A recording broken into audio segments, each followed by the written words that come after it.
Hey guys, tonight we're wading into knee-deep tidal secrets, where Swahili architects treated the Indian Ocean like a stone-selecting metronome. Picture this: your bare feet sink into wet sand as dawn leaks across the coast.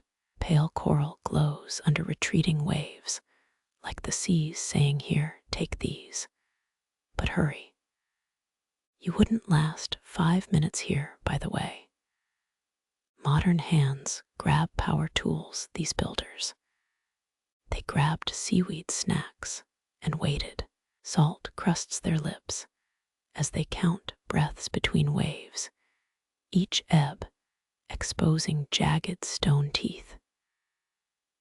Let's not forget coral rag, the baiansay of coastal limestone, its porous structure shrugging off monsoons like bad takes.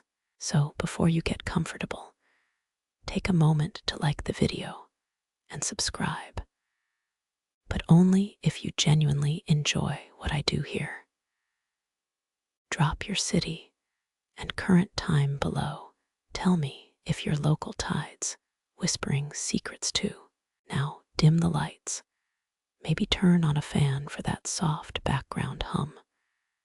And let's ease into tonight's journey together. Imagine squatting beside a 13th century quarry master, your knees protesting as waves hiss, "Not yet." He's listening for the ocean's sigh, that moment when water stops pulling and just holds. That's your cue. You've got 1 lunar hour to pry slabs from the reef before high tide reclaims them. Miss the window? Congrats, you're now part of the coastline. Here's the kicker: Swahili builders didn't just use the tides. They dated them. Moon phases scribbled tide tables in their heads. No Apple reminders, just generations of squinting at seafoam. Historians still argue whether these stonemasons had mystical intuition or just really obsessive beachcombing diaries. Either way, their cities still stand. Your last sandcastle, gone before sunset. Damp air sticks to your skin as you chip at a coral block. It rings faintly, a metallic ping echoing through the limestone. That's the quality check. Dull thuds get tossed, cracks trap seawater like grudges. Clear tones, they'll outlive your great-grandkids' drama. Oh, and that myth about singing stones guiding builders. Turns out fossilized sea urchins in the rock actually vibrate at specific frequencies. Take that, Spotify. Work stops when the tide whispers, which sounds poetic, until your big toe gets snapped by a rogue crab. You learn to read ripples like text messages. Glassy water sliding over sand. Chisel here. Foam bubbling like angry soda. Back up, this slab's phone is on mute. Now picture the ultimate horror, ignoring the tide timetable. Your half-cut stone gets swamped, salt crystallizes inside its pores. Next full moon, it crumbles like week-old cake. Meanwhile, Gramps over there, who waited 30 days, his blocks getting featured in a palace wall. Moral of the story: patience isn't virtuous here. It's the difference between a monument and maritime mulch. As you haul your prize upshore, dawn's gone full gold, the ocean eyeing your loot like better build something pretty. Your arms burn, but there's pride here. This stone survived tempests and thirsty pirates. It'll handle a few centuries of monsoons.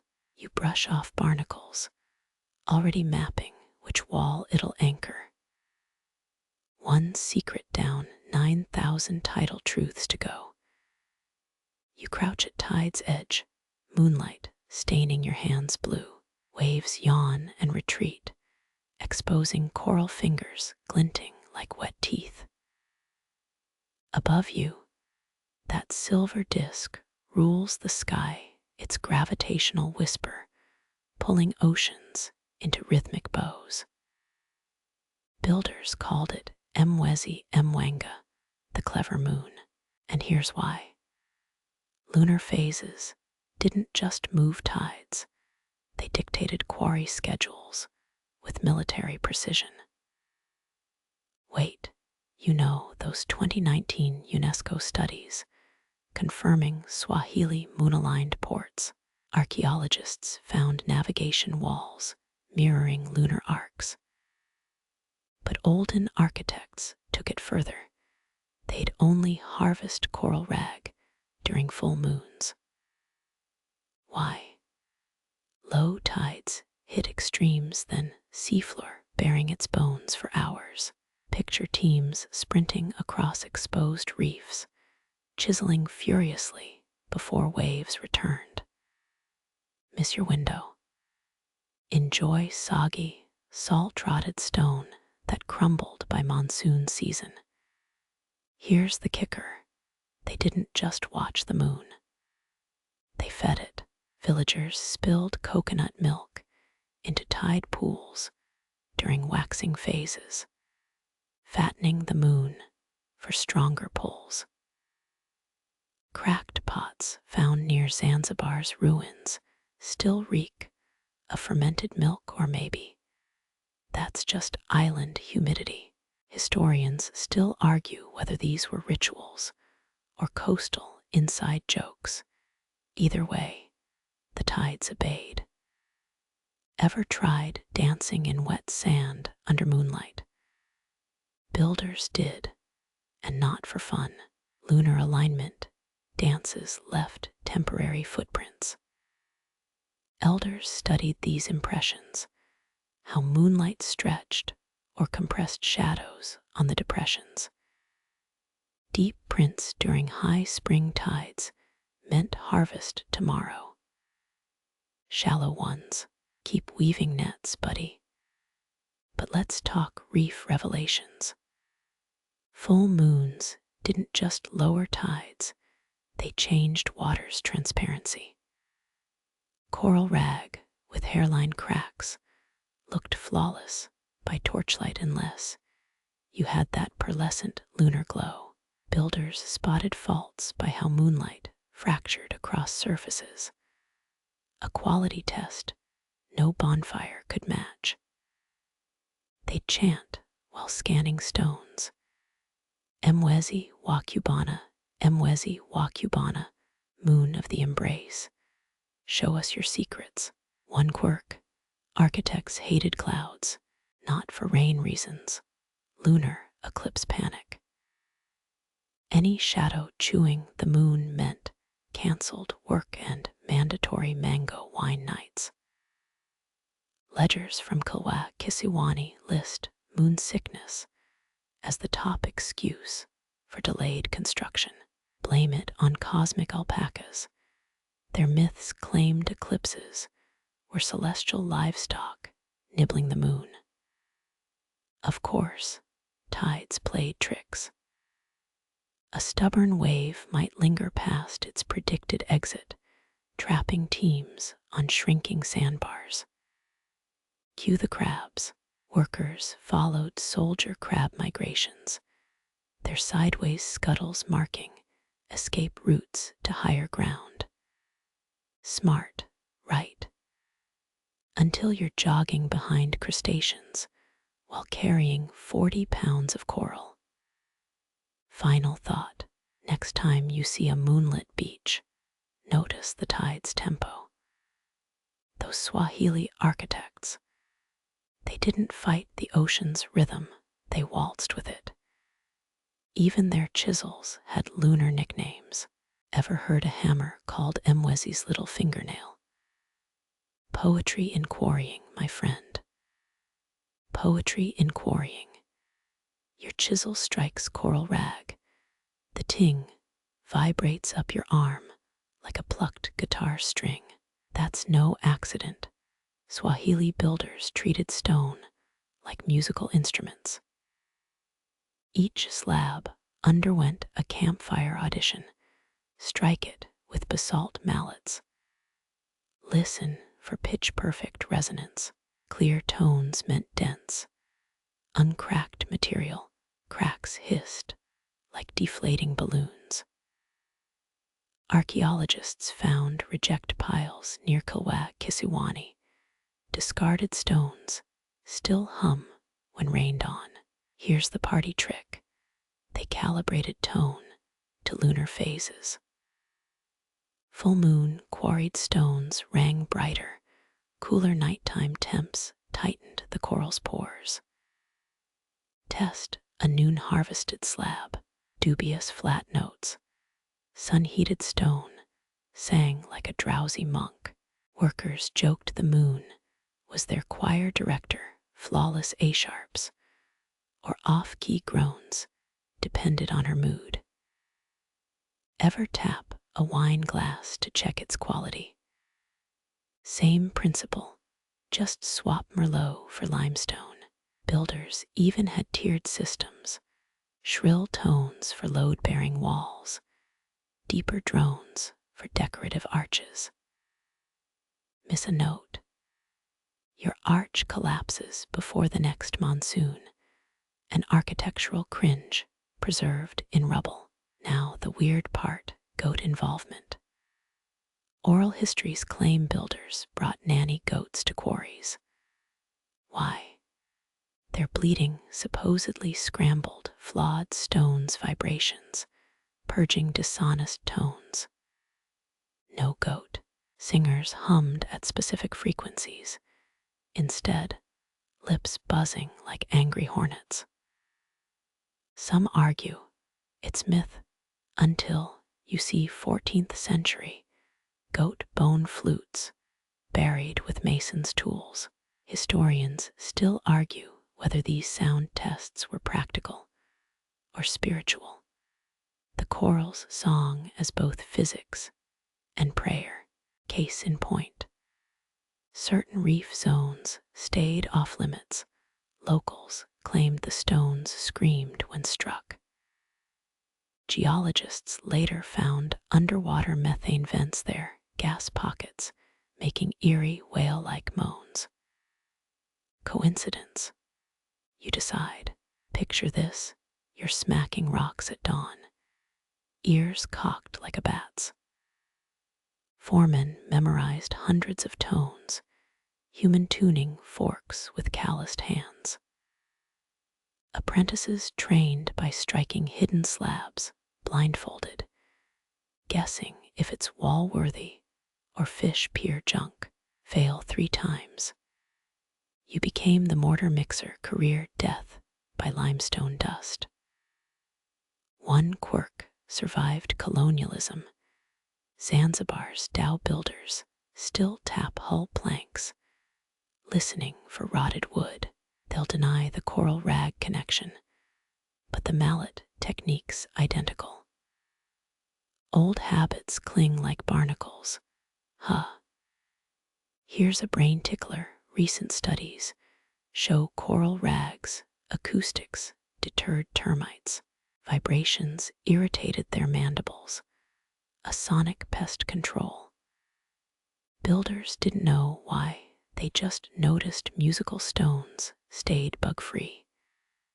Take that, modern pesticides. Final test, your foreman hands you a suspect slab. You strike it clunk. He grimaces, grabs a mallet. His strike sings pure as a temple bell. Turns out you'd been hitting it upside down, rookie mistake. Laughter echoes off the reef as waves return, the ocean itself joining the chorus. You clutch that mallet tighter, rookie shame burning your ears. But the ocean's laughter holds a warning. Rushing isn't laziness here, it's sabotage. Grab a stone too early before the tides retreat and salt water lingers in its pores. Wait months, years, and watch your arch crumble like wet sugar. Archaeologists found collapsed piers at Songo Mnara, their mortar still damp after 7 centuries. Impatience preserved in rubble. Masters didn't just wait for tides, they courted them. Each monsoon rinsed the coast like a reset button, exposing new stone veins under old sand. Return too soon. You'd quarry slabs honeycombed with brine pockets, time bombs in humid air. Wait too long.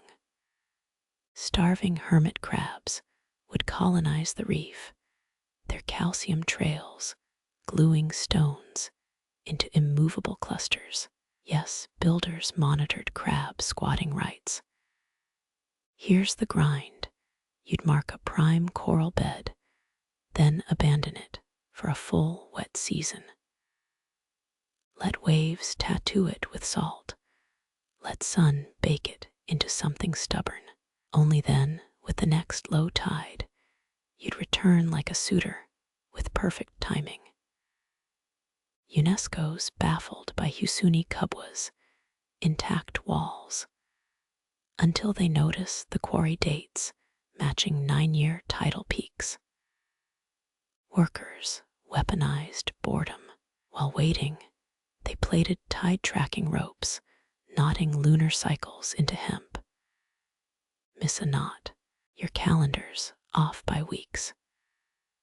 Oral records claim some apprentices napped through training, dreaming tides instead of counting them.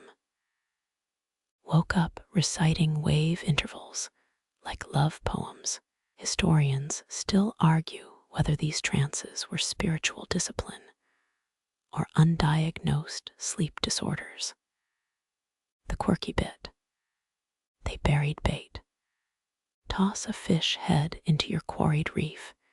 If eels didn't nibble it within 3 days, the stone was unripe. Superstition? Maybe. But modern tests show unstable stones emit low-frequency vibrations. Eels hate the buzz. Builders had a seafood seismograph. Patience had rules. You couldn't just loiter, you documented. Scratch tide heights onto palm fronds, chart crab migrations, note which seabirds nested where.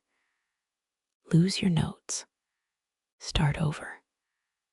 One 12th century scroll warns, a master's ledger outlives his hands. Translation. Paperwork saves cities. Ever tried slow cooking pulled pork? Stone selections the barbecue of architecture.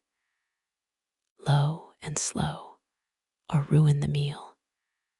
Some crews failed the waiting game, sweating as their perfect stones cracked during full moons. Cracked slabs became teaching tools or spiteful gifts to rival guilds. There's gossip. 2 legends of a builder who harvested too eager. His palace walls absorbed monsoon rains. Swelda crushed his favorite wife's pearl collection. She divorced him via tidal messenger, a clamshell with a scorching letter. True, who knows, but the reef still mocks his name at low tide. Modern engineers replicate this. Fat chance, lab-grown coral, lacks tidal memory. GPS can't replace tide pool pianists testing minerals. One team tried microwaving artificial stone to mimic. Sunbaking ended up melting a UNESCO replica. Old ways win. Your turn. You've marked a promising ledge, forbidding touch for 11 moons. Today's the vigil. Dawn licks the shore as you kneel, fingertips testing the reef's temperament. Cold, wait, gritty, wait. slightly warm with a viscous give, like refrigerated butter. Strike. Your mallet kisses stone, and the ping echoes clean. Behind you, the master nods. You've passed the first test. But the sea hates complacency. A rogue wave soaks your sandals, reminder. Humility's part of the curriculum.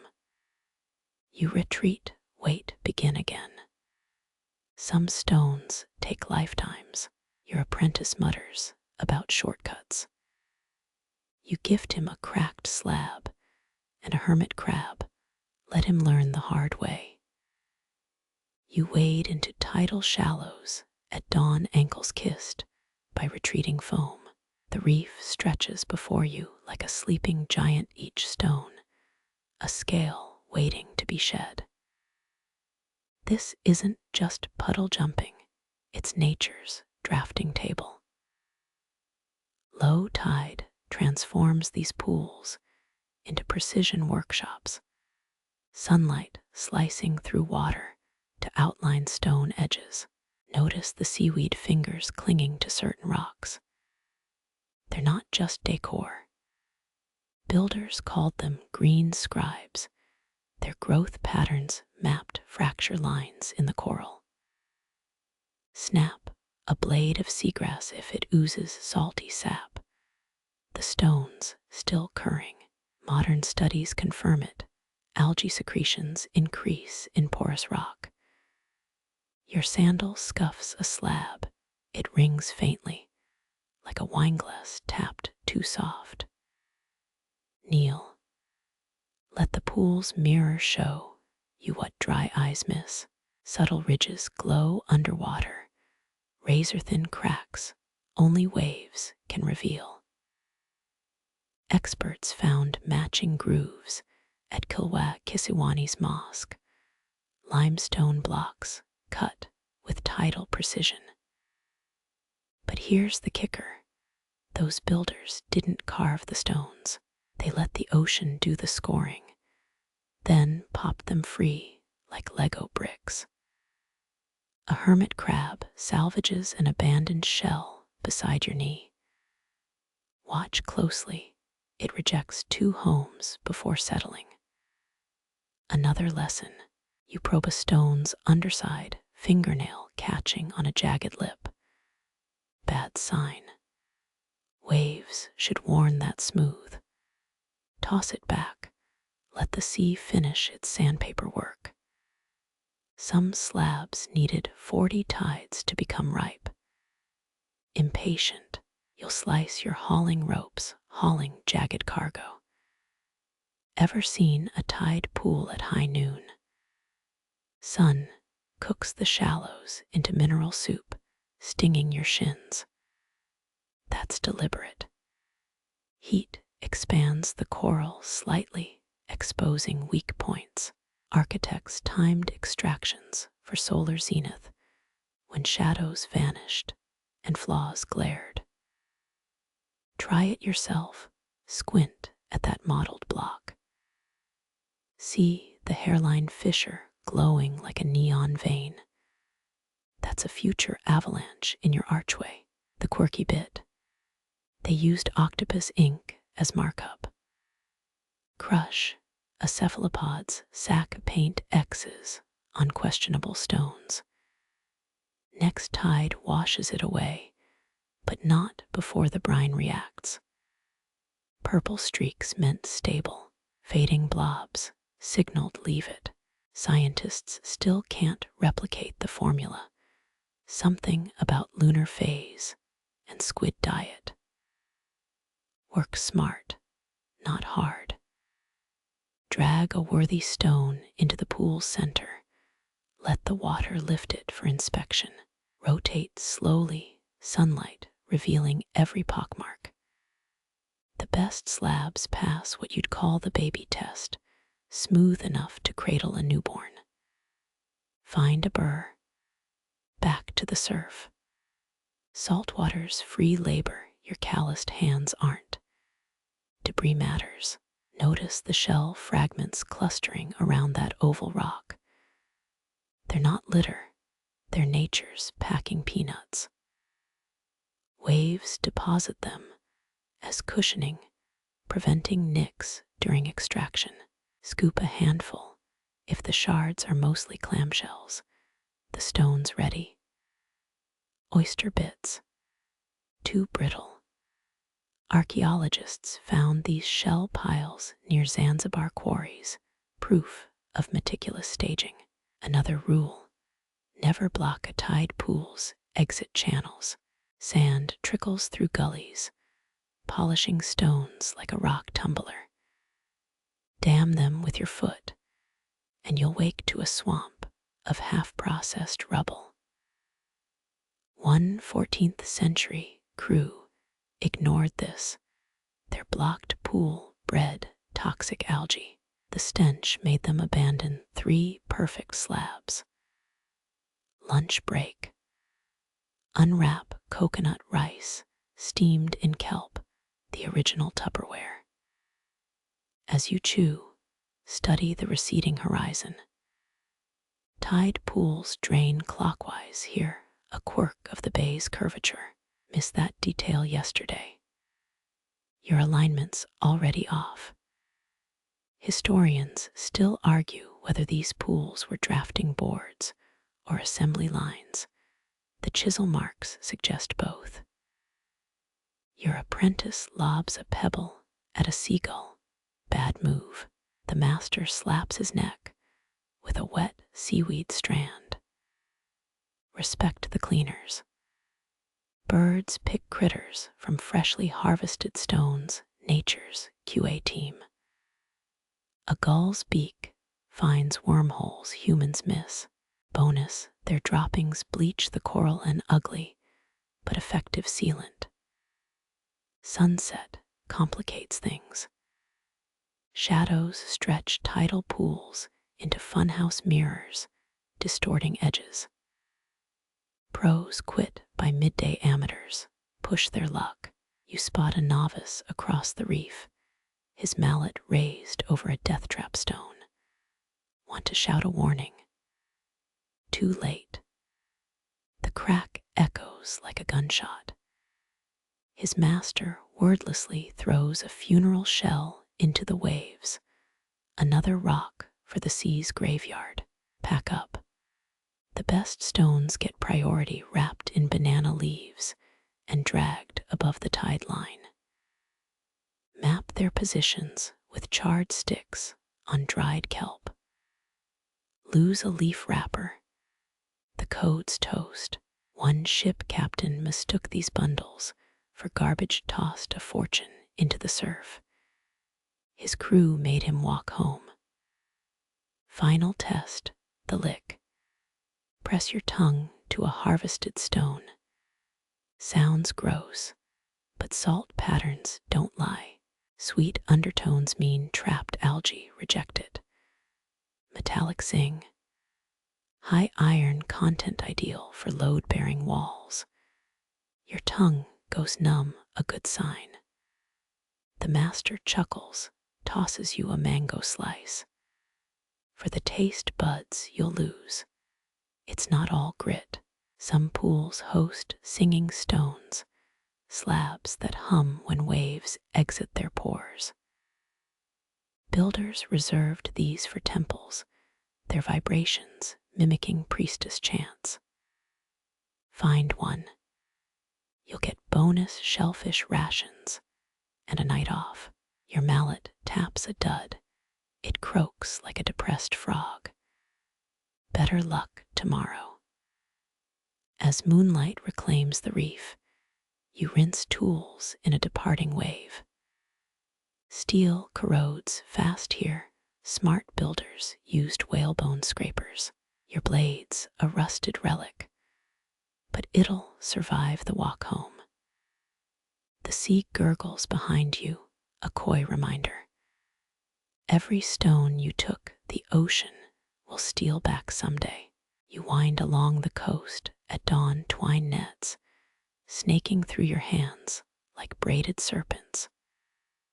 Salt-crusted ropes hug the rock face here, each knot a breadcrumb through through the tide's mood swings. Those frayed ends aren't neglect, they're calculus. Every unraveled strand marks where high waves clawed the cliffs, a gnawed hemline of aggression. Stop at a lichen-stained boulder. See the triple knots. Full moon tides tide those tension transferred from sea to fiber. Untie one carefully. The coil springs alive like a caught eel. Modern experiments in Zanzibar proved it. These ropes could predict tides within 15 minutes. Your apprentice flinches as a wave soaks his sandals. Should have checked the knot spacing. The real genius hides in the slack. Measure between two hitches. Palm width means gentle swells. Fist gap warns of surge tides. Builders left these ropes anchored for weeks, salt water stiffening them into living charts. Touch one. It rasps like a dehydrated tongue. Historians still argue whether these were calendars or survival manuals. The truth probably drowned at low tide. Here's the quirky part. Some ropes reeked of octopus. Turns out certain knots were dipped in cephalopod saliva. Why? The mucus hardened into makeshift tide gauges, swelling or shrinking with humidity. Your nose wrinkles. Yep, this one's a stinker. Blame the mollusk buffet from last night's catch. Midday heat turns the cliffs into a griddle. You crouch where tide meets rock, fingers tracing notches carved by generations. Each groove's depth tells a story. Too shallow. Rush hour current could yank your toes off. The mainstream historians love pointing to Mombasa's guild records, 19 knotted ropes catalogued in a 13th century ledger. What they omit? The scribe's footnote complaining about seagulls stealing twine for nests. Your apprentice tries counting knots aloud, a rookie mistake. The numbers lie without context. Squeeze the rope instead. Rope memory doesn't fib. Brittle fibers mean harsh seasons. Pliant strands signal calm years. Snap off a frayed bit, toss it into the surf. If it floats north, the afternoon tide's a friend. Sinks. Better start climbing. Watch the gulls. They peck at specific knots. When baitfish swarm, another unwritten gauge. Ignore their squawks at your peril. One dive-bombed a worker in 1402. Turns out he'd misread a lunar phase marker. His team found the error after retrieving his hat from the bay. Sunset complicates the code. Warmth expands the ropes, knots tightening like arthritic knuckles. You massage a stubborn loop, it grudgingly loosens. Legends whisper about moon-drunk ropes that moved independently. Probably just humidity, but the hairs on your neck vote otherwise. Ever seen a knotted rope snap? It whips skyward, a revenge-seeking pendulum. That's why smart builders work upwind. One ill-fated crew in Malindi ignored this. Their foreman got a hemp mustache tattoo. His wife made him shave it along with his eyebrows. Pack up before the shadows stretch. Coil the ropes counterclockwise, matching the bay's drainage pattern. Skip this step, tomorrow's knots will tango into chaos. Archaeologists found a Salté Island quarry buried under volcanic ash ropes, still coiled perfectly. Their secret: a dab of beeswax at each twist point. Final test. Hold a knot to your ear. Hear that faint hum. It's not the wind. Replicas in Marseille's Oceanographic Museum do the same, though curators blame HVAC systems. You know better. The sea still sighs through every fiber, a captured lullaby. As stars prick the dusk, you knot a final marker, 3 hitches, and a seashell pendant. It'll record tonight's tides while you snore in your hammock. The apprentice yawns, tosses a pebble at a gull. You flick his earlobe.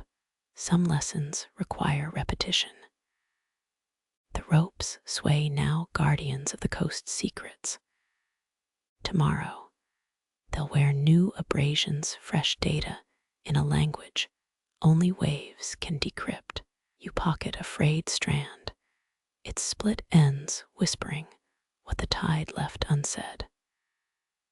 The sand cools underfoot as dusk bleeds into ink, waves now hissing in Morse code. You kneel where foam licks obsidian rock, each raspy. Exhale a consonant in liquid grammar. That faint clack-clack isn't pebbles. It's basaltic teeth chattering warnings. Mainstream textbooks will tell you Kilwa traders mapped monsoons by wave pitch. But they skip the weird part about toe wiggling. Tide pools mirror the sky, constellations shattered into brine. Dip your hand, ripples scramble the message. Builders waited for still moments when water smoothed into glass. See those parallel foam lines. 3 meant proceed, 5 signaled abandon hope and your sandals. Archaeologists found coral tablets in Jetty's ruins, columned glyphs matching these patterns. Too bad they're all labeled weather report in museum cases. Nobody reads the footnotes about dolphin interference. Your apprentice copies the foam lines with a stick drawing squiggles. Even Picasso would side-eye. Swap his tool for a conch shell. Its spiral amplifies the hisses. Press it to your ear. Those aren't random whooshes. It's the ocean spitting Fibonacci sequences. 17th century Portuguese. Logs mention Swahili scouts singing with surf. But the sailors assumed it was rum talking. Here's the fringe stuff. Some elders swore specific waves carried ancestor voices. If you staked a goat femur in the sand, others claimed rogue breakers pronounced the word Kiumb creature before storms. Your big toe tingles, coincidence or cosmic nagging. The debate's drier than a salted squid. Historians still argue whether these codes were physics or folklore. The truth bobs somewhere between. Midnight turns the beach into a disco for bioluminescence. Stomp neon blue ripples betray your steps. Builders avoided nights like this. Too much noise in nature's semaphore. A rogue wave slaps your shin. Apology accepted, you mutter. The apprentice giggles until a backwash tugs his ankles. The sea's passive-aggressive slapstick. Find the rock with barnacle braille. Fingertips read the bumps. Clockwise swirls mean safe at high tide. Miss a node. Your keel gets intimate with a coral coffin.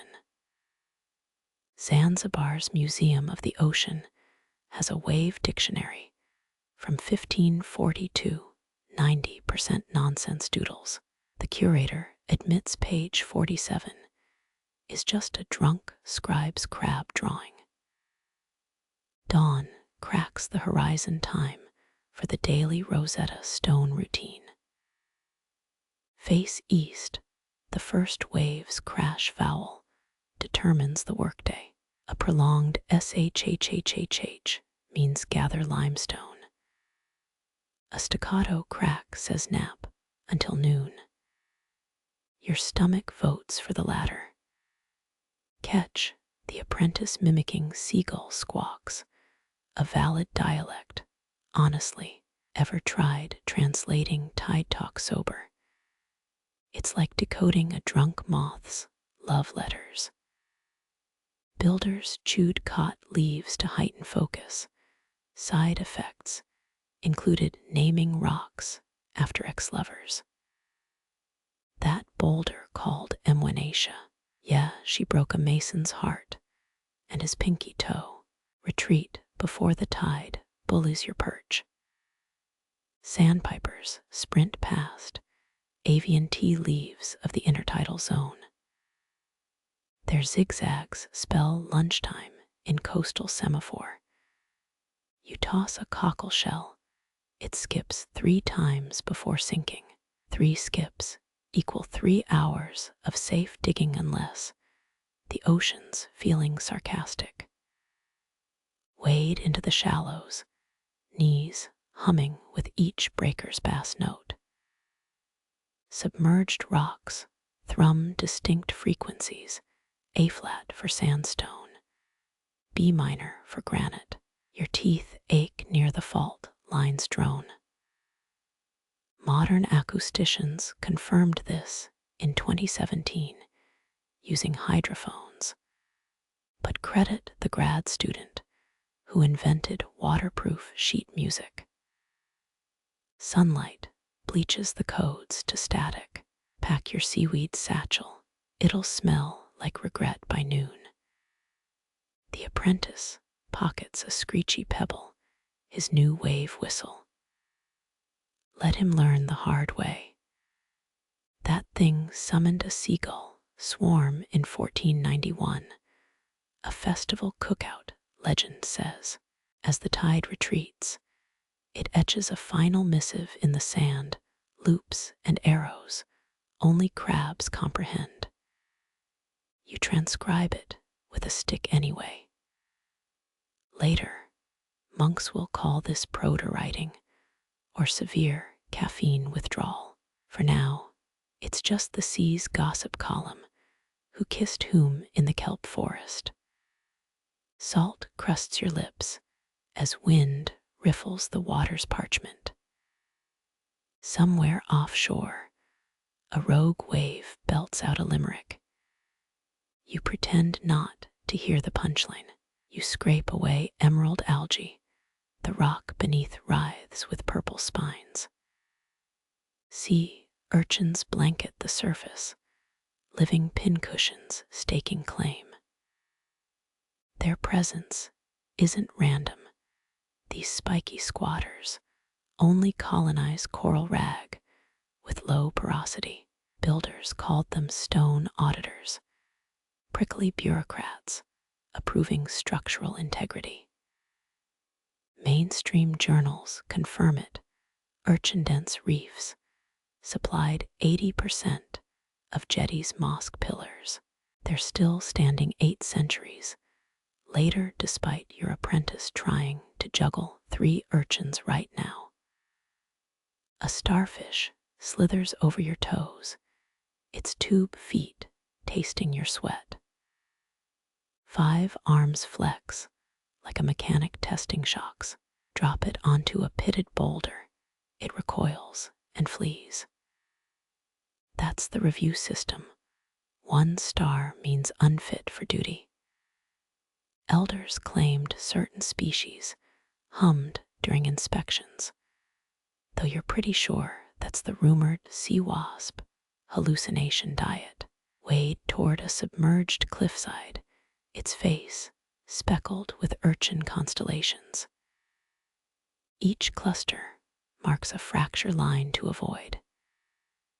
Ignore them, and your arch crumbles by the next moon cycle. Dive down, earlobe popping, to to inspect their alignment. They favor north-south orientations, ancient MRI machines, reading magnetic fields in the stone. Modern geologists verified this in 2016 using drones and a very confused intern. Your apprentice surfaces, grinning hands cupping a creature that's 70% legs. Decorator crab its shell studded with coral shards like a petty king's crown. Toss it a shell scrap, it bolts, leaving a Hansel and Gretel trail of debris. Follow the trash. It leads to a granite shelf swarming with brittle stars. Bingo. Nightfall brings bioluminescent surveys. Urchins glow faint green under starlight, their spines etching anti-theft glyphs. Step on one, and you'll howl a vowel even dolphins wince at.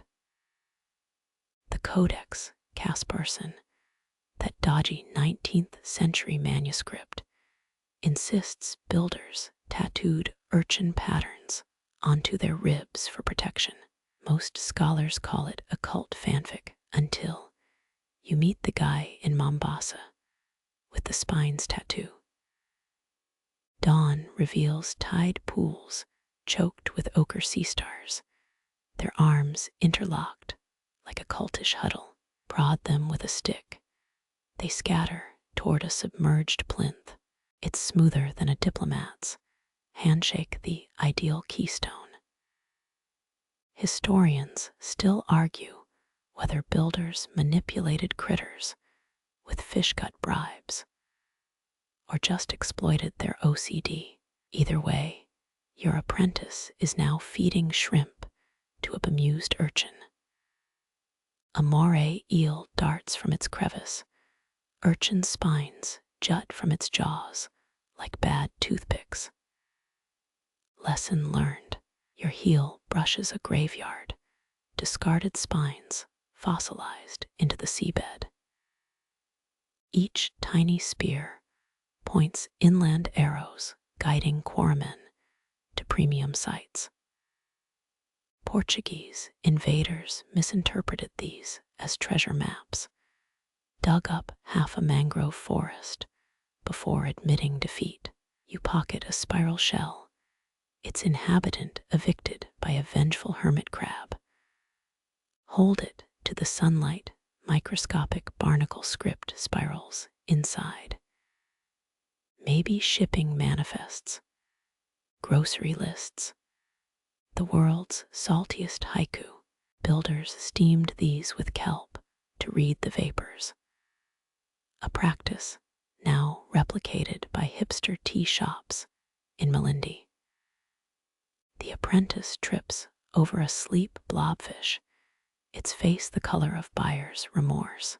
It burps and sinks, trailing a silt cloud that outlines a perfect cube. Nature's etch-a-sketch. Chip away the edges, its columnar basalt ready for splitting. Textbooks claim Swahili tools were primitive, but they ignore the diamond-tipped chisels soldered with sea urchin adhesive. High tide herds urchins into tide pool tribunals. They convene on a limestone slab, judging its merit via spine-tip taps. 15 minutes of clicks later, they all roll eastward. The rock gets a pass.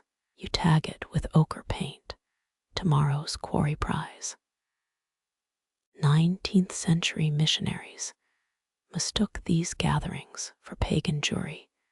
Duty drafted 600 pages of very concerned letters. Rain slants in each droplet, tattooing the shallows with transient hieroglyphs.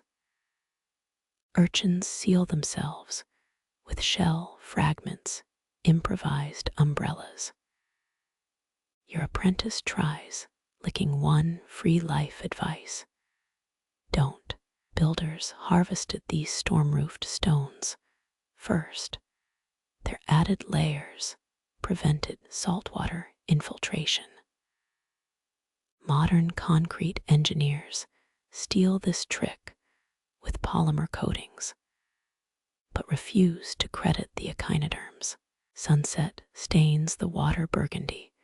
Urchin shadows stretch into spiky sundials.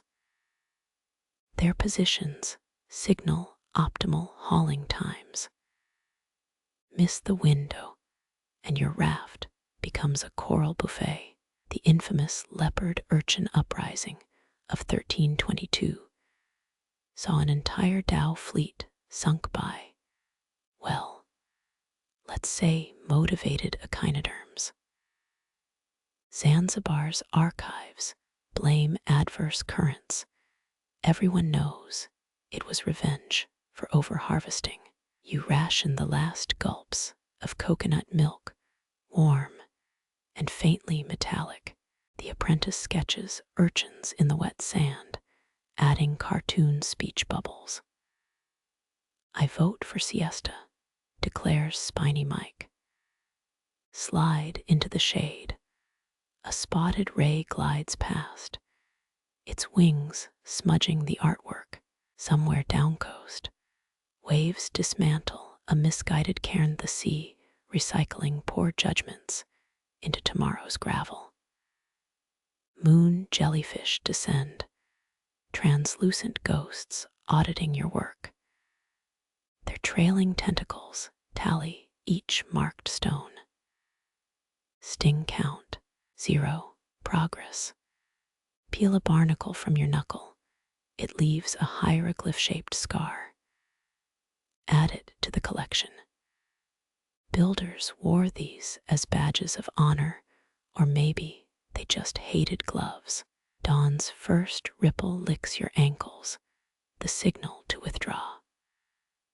Urchins retreat into crevices, their roles complete. You leave a palm frond offering not that they care.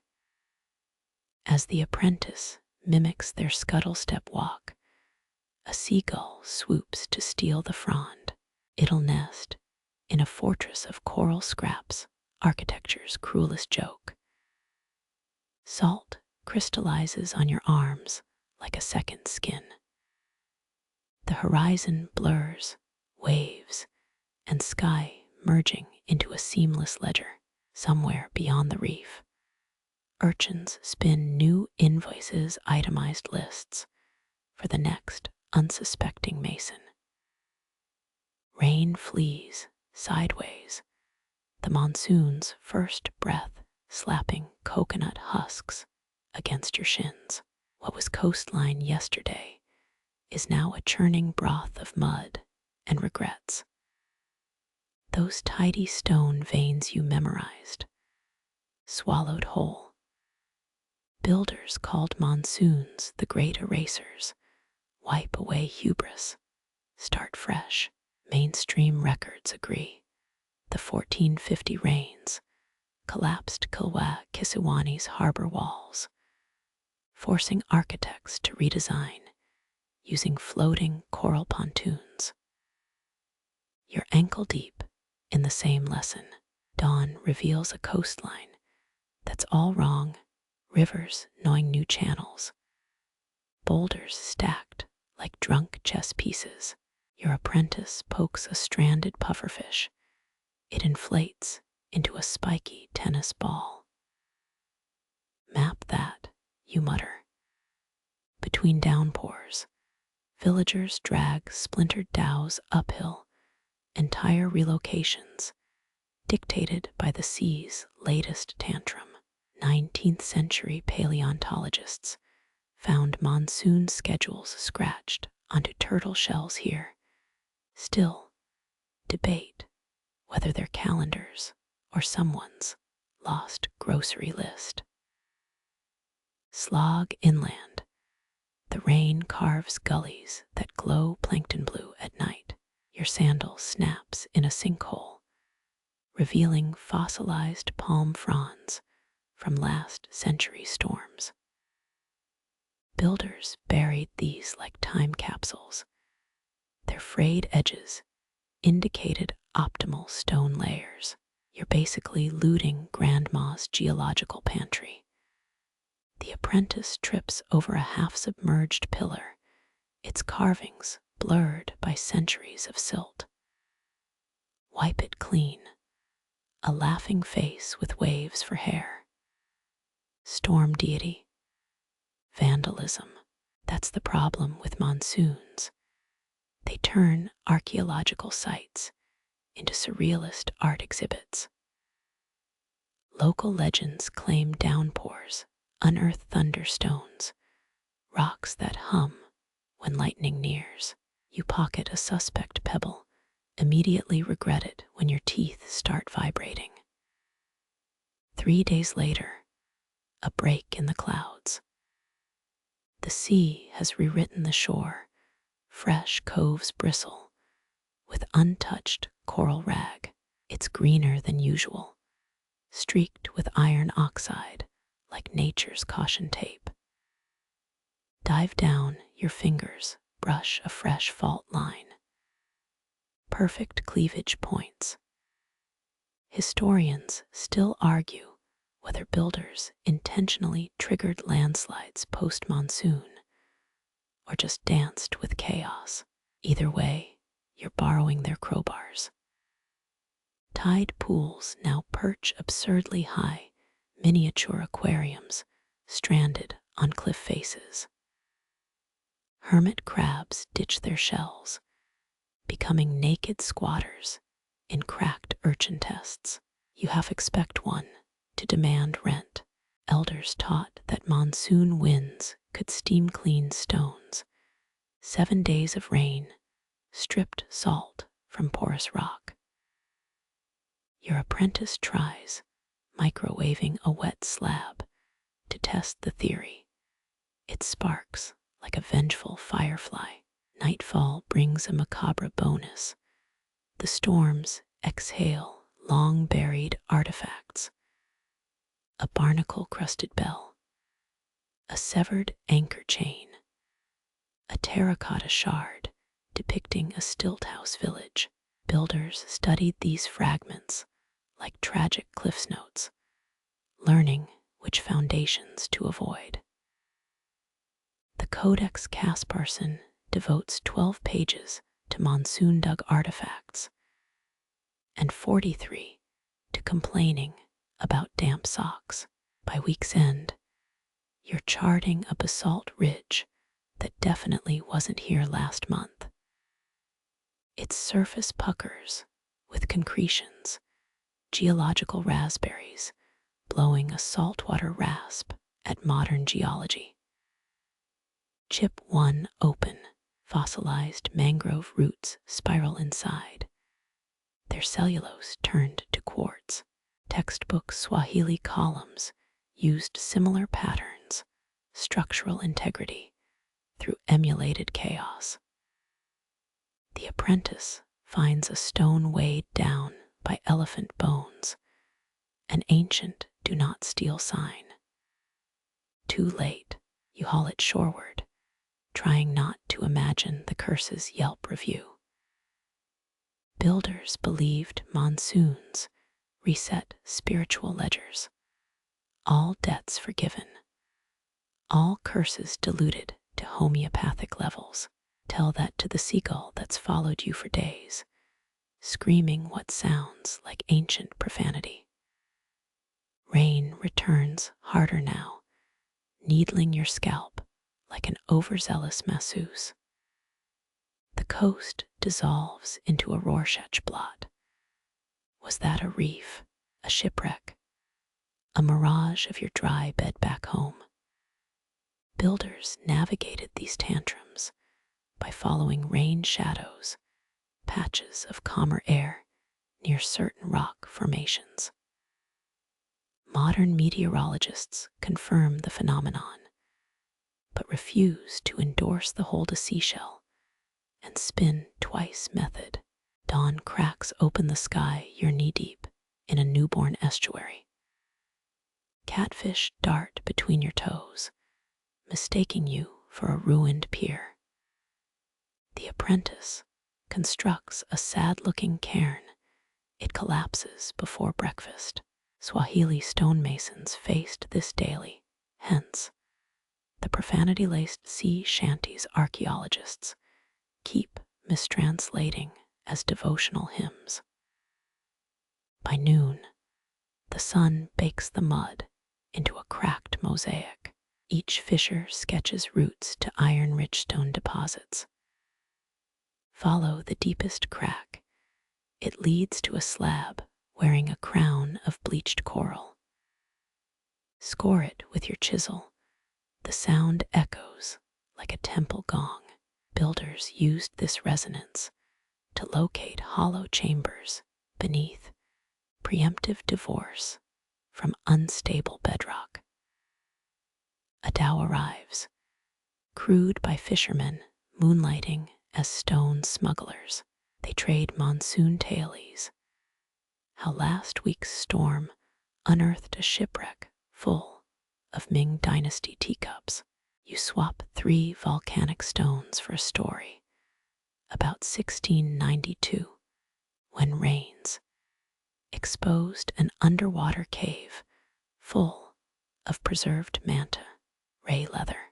Historians dismiss it as drunk sailors' lore until someone drags a scaly hide onto the beach. The moon phases you, its glare spotlighting a freshly exposed cliff. Stratum lines swirl like a galactic map. Map them before the tides return, or let the sea reclaim its scribbles. Builders faced this dilemma daily, stone or story. Most chose both. Hence, the chisel marks on every typhoon-tossed boulder part inventory, part confession.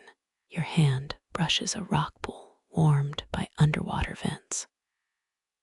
Blind shrimp swarm your fingers, living augurs predicting thermal stability. According to fragmentary records, storms drove Hot Springs Guild masons north. They founded Mombasa's baths using vent-heated stones. Their logo, a grinning shrimp holding a chisel.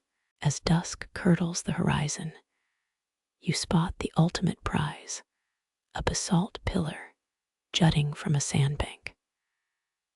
Monsoons sculpted it into a corkscrew, nature's passive-aggressive comment on straight lines. Chip off a sample. It's denser than packed dates, whispering with quartzite veins. Textbook perfect.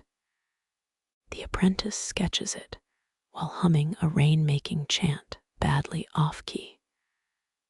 Lightning flickers, not from the sky, but bioluminescent algae in the shallows. Their electric blue pulses outline submerged ledges. Builders harvested these ghost reefs during equinoxes, high risk, flawless stone. You're tempted. The sea isn't. A wave inhales deeply, pulling the ledger of your progress into the dark. The monsoon's final act. A curtain of fog smelling of sulfur and wet goat. Shapes move within it, maybe fishermen, maybe hallucinated ancestors. Builders swore these mists whispered quarrying tips. You strain to hear get only static and a distant goat's bleat. Dawn brings a coastline reborn doubled in length, sparkling with virgin stone. The apprentice lobs a pebble at a cormorant it dodges, squawking a curse in bird. Pack your tools. Tomorrow's architects will marvel at these formations, while ignoring the mud caking their sandals. As you wade shoreward, the seabed disgorges a soapstone figurine, its face eroded into Rorschach ambiguity. Builders left these as territorial markers, or maybe they just enjoyed confusing future grad students. Either way, it fits neatly in your tide-chapped palm, a souvenir stamped by the storm's chaotic hand. The gull finally steals your last cashew, trailing victory screeches. Let it brag. You've outmaneuvered monsoon logic for now. Somewhere inland, a thunderstone hums in its new pouch, ticking toward the next deluge. Fog slithers ashore, swallowing your footprints before they've cooled. That soapstone figurine in your pocket thrums like a misfiring engine. Elders called this ancestor, whether when the living and dead haggle over tide charts, you swat at a mosquito, your hand passes through mist shaped like a pointing finger. Coincidence? The universe's worst GPS. Listen. Wind-carried murmurs skitter across tidal flats, maybe voices, maybe barnacles gasping. Mainstream archaeology confirms Swahili merchants traded with Song Dynasty China. But no one explains why Ming porcelain shards here whisper in coastal dialects. Your apprentice trips over a buried amphora, its inscriptions blurred into Rorschach blots. It's saying danger or discount fish, they joke. Nervous laughter fogs the air. Dawn struggles through the haze, a watercolor sun bleeding across sky and sea. Shapes solidify. A cairn stacked with cowrie shells, driftwood arranged in spirals. Builders left these glyphs, crude turn-back now signs. You pocket a shell, instantly taste copper. Quirky 1893 field notes mention this phenomena. John Pembroke's team hallucinated harp music after licking ceremonial markers. He blamed overripe mangoes. The figurine grows heavier, pulling northwest like a dowsing rod. Follow its nudge. Mist thickens, each step squelches through unseen puddles. A teenager's graffiti from 1992 looms ahead, now overgrown with oysters. Historic preservation via bivalve censorship. Something crunches underfoot. Not coral, a goat's skull caked in phosphorescent algae. It's hollow, eyes glow jade green. Builders used such markers to navigate fog, cheaper than compasses, tastier than maps. Your apprentice fashions it into a hat. They look ridiculous. You don't say so. Voices swirl no, just wind sawing through a cracked monolith. Touch its surface. Carvings of fishermen hauling nets filled with stones. Metaphor. Sarcasm. 20th century linguists rewrote entire dictionaries, arguing over a single verb here, to catch rock versus, to rock the boat. The debate still simmers in adjunct faculty lounges. The figurine vibrates faster. Dig here. Sand gives way to a slab of coquina, 100 shells fossilized into cement, perfect for breakwaters if you trust the rock ghost recommendation. A wave of vertigo hits. Your knees remember ancestors who bent here. Ankles scabbed with barnacle cuts. You check your canteen half full, unless the fog's stealing hydration. Shapes flicker at the periphery, not quite human, not quite mist. A distant hum harmonizes with the figurine. Builders swore dead masons sang during fog harvests. Ghost crews quarrying alongside the living. You jam the soapstone into a crevice. It shrieks like chalk on slate. The slab splits, revealing a honeycomb of tide-smoothed tubes. Your apprentice whoops, chiseling free a sample. It's lighter than expected, fossilized sponge. Pumice. Either way, it'll outlive us all. 19th century traders labeled such stone witchbone, then jacked up prices for gullible Venetian buyers. Europa's aristocrats displayed chunks as dragon lung fossils. Mist dampens all sound, even your breath seems muffled. That's when you hear it, a 3-note whistle repeating. Human, bird. This region's nomadic Sani people used similar calls during fog hunts, but they vanished from records by 1700. The apprentice mimics the tone. A reply echoes. Suddenly, you're duetting with the abyss. The figurine goes still, its job done. You wedge it between rocks as a thank you or prison. Builders debated whether spirits required payment or pitied mortal clumsiness. Your knees vote for pity. Sunrise burns through the haze, a spotlight on your discovery. 3 frigate birds circle, editors critiquing your chisel work. The apprentice finds oyster shells stacked inside the honeycomb, centuries-old lunches from the last crew here. Modern divers still uncover fish bones in quarry sites arranged like tiny gravestones. Pack your tools. The sea exhales, cleansing the fog from its lungs. Somewhere behind you, unseen hands reshape the mist into a towering wave. You don't look back. Anchorage texts from Malindi mention phantom breakers guiding ships, but today's captains blame radar glitches. Trudging inland, you spot fresh graffiti on a boulder, an arrow, and 2024 crew was here. Beneath it, faintly, a 14th century merchant's sigil. Time folds. Yesterday's innovators become tomorrow's scribbles. The goat skull hat gets left on a post. Let the fog claim it, or the next desperate apprentice.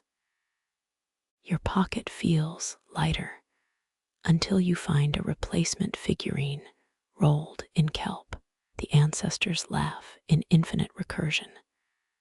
Dockworkers nod as you pass. They've seen this dazed stagger before. One taps their temple twice. Builder's psychosis, communing with ghosts. Signage should really clarify. You munch stolen cashews, realizing too late they're salt glazed.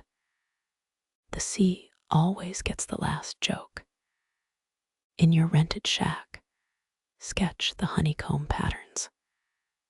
They align with 1960s sonar maps of submerged tombs, or maybe you've inhaled too much brine.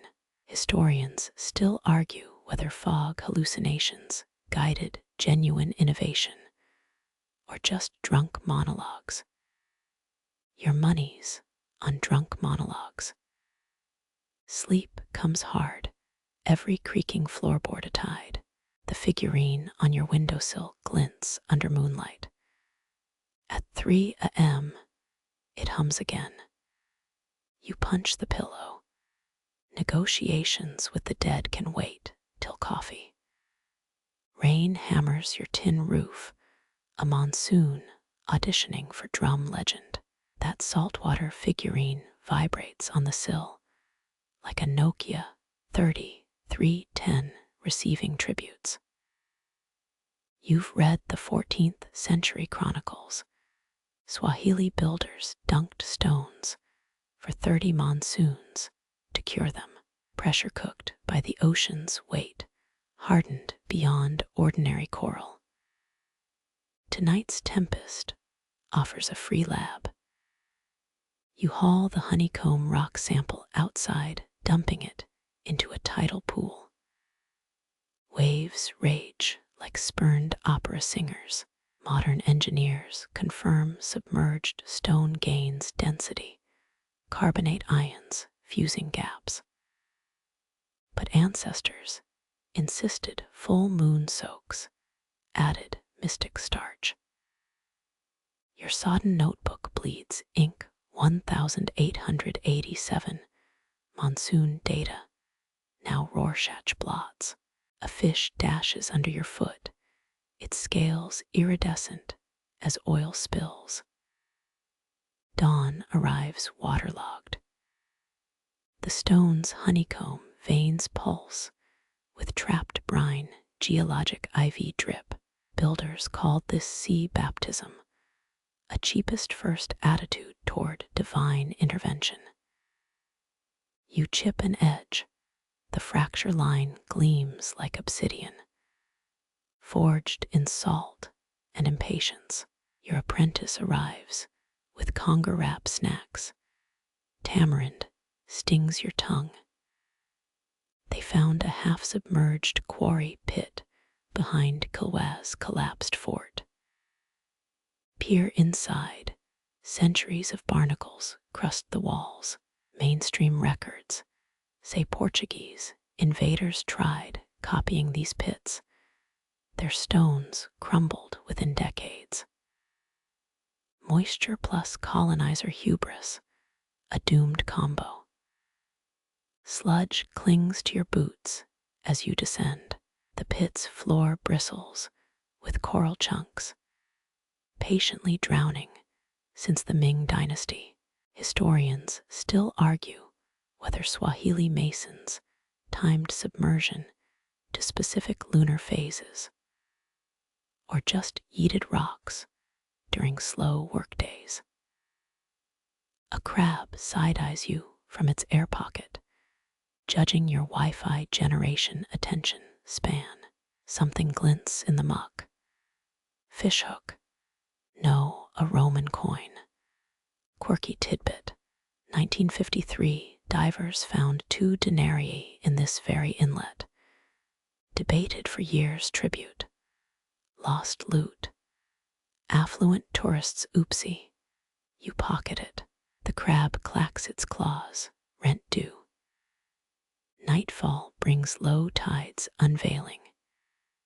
Your soaked stone now feels like tungsten, dropping it would liquefy toes. Builders tested resilience with whalebone mallets. You improvise with a coconut. One swing, the shell shatters. The stone yawns. Ancestors chuckle in surround sound. Gas lanterns dangle from mangrove roots, DIY science lab. Your apprentice slow roasts squid as you measure tidal pressure against porosity. Data, vibes, same thing during monsoon season. Inhale deeply salt, wood smoke, and the tang of unwashed socks. The figurine hums again, this time in B-flat. A 16th century Swahili scroll mentions harmonic resonance, choosing quarry sites. You lob it into the pit. Silence. Then, a subterranean gong shivers your molars. The apprentice drops their squid. Snack time's over, you mutter. Divers from Mafia Island report similar booms near undersea ruins. Earth's playlist on shuffle. You reel up the figurine. Its surface now ripples like wind-chased sand. Pressure changes. Actual magic. Lodge the complaint form underwater. By week's end, your rock withstands chisels, monsoons, and a misguided attempt at microwaving. Builders would loved YouTube stress test videos and the ad revenue. You tag the quarry pit on Instagram, #stonesoosvide. Ancestors roll their eyes so hard, tectonic plates shift. Stumbling back to town, you pass a resort under construction, gleaming concrete, defying tide charts. Workers blast piano. Their foreman brags about German-engineered sealant. You nod, fingering the Roman coin. Empires always think they'll outsmart the sea until their bathroom tiles grow coral. Dock kids dare each other to lick your salt-glazed rock. One proclaims it tastes like grandma's fish reef. High praise. That night, the figurine levitates briefly, then belly flops. You're too sleep-deprived for shock. Historians still argue whether 30-year submersion was devotion or procrastination masquerading as wisdom. The crab would say both. Stare at your calloused palms. They've absorbed enough brine to pickle a century. When the monsoon finally retreats, your stone remains unyielding, smug, older than every nation. Mornings now start with you pressing an ear to its pores. Distant waves echo inside a captured tide. The apprentice sketches marketing plans, authentic stress-tested masonry. Capitalism floods in where saltwater exits. You bury the Roman coin beneath the pit, repayment for borrowed time. The crab approves, building a tiny coliseum from shell fragments. Such is life, where stones outlive languages, and every innovation is just reinventing the tide. The crab's shell coliseum glints under first light Ephesus, reimagined in sea junk. Your boots crunch over cracked mortar, where salt crystallizes like sugar glass. Dawn inks the horizon's smudgy saffron showtime for the ancients' solar choreography. You're at the great mosque of Kilwa's skeleton, its coral rag, walls still on cosmic duty. Archaeologists mapped how summer solstice sunbeams spear through its mihrab. Poetic coincidence. Swahili builders swore otherwise. They inset quartz flakes into stone, prisms to catch daybreak. Your flashlight mimics sunrise. The fragments ignite like microneon signs. Like disco for dead architects, the apprentice mumbles, still salty, about the 4 a.m. wake-up. They're rigging a theodolite scavenged from a Durban dumpster. You prefer the old way, sloshing seawater into a polished coconut bowl. Liquid mirrors don't need Wi-Fi. Shadows stretch skeletal fingers, pointing where stones should stand. Legends claim misaligned blocks would sweat until repositioned. Modern tests found capillary action in porous coral moisture seeping through microfractures. Ancestors labeled it shame. You dub it awkward geological perspiration. A heron lands on a crumbling pillar. Its reflection ripples in your coconut horizon. Builders supposedly trained these birds as living plumb bobs. Quirky tidbit. 1920s colonists reported herons pecking at off-rhythm masonry. Coincidence? Conspiracy? Avian masonry patrols lost to history. You wedge a trial block into place. Dawn's golden blade slides down the wall, missing your stone by 3 thumb widths. The apprentice snorts, still beats GPS. They're not wrong. Satellite junk now outnumbers visible stars. Primordial alignments feel mercifully analog. Historians still argue whether these solar angles tracked harvest cycles or just vibed with Royal's sunrise poetry jams. Your coconut mirror darkens, clouds muscling in. Monsoons laugh at mortal schedules. The heron squawks, ruffling feathers like an offended foreman. 6 attempts later, your shadow finally bisects the stone's center groove. Textbook perfection if textbooks bled barnacle juice. The Apprentice films it vertical, tick-tock soundtrack. Vintage Tarab music. Comments will rage about filter fakery. Let them. Ruins don't do retakes. You lick salt crust off your wrist, breakfast of the committed.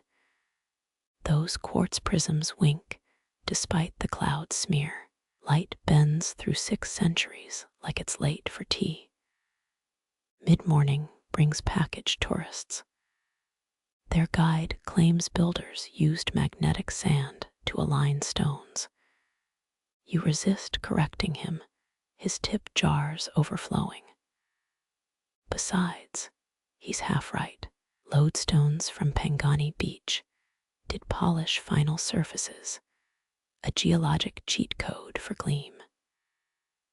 The post-lunch grind reveals a wall section hugging the shore's curve, intentional or erosion. Peer closer. Chisel marks follow the arc. Builders mirrored wave patterns in stonework, fluid meets fixed. Your apprentice sketches the rhythm, loops, and dips that could double as surf tablature. A fisher girl drifts by, her dow's prow dented from last year's cyclone. She eyes your theodolite. Why not just ask the water? Her grandmother's ad sits lashed to the mast, worn smooth as sea glass. You chuck your clipboard into the tide. It floats. Of course. Sunset paints the mosque's ruins tangerine, Swahili twilight laser show.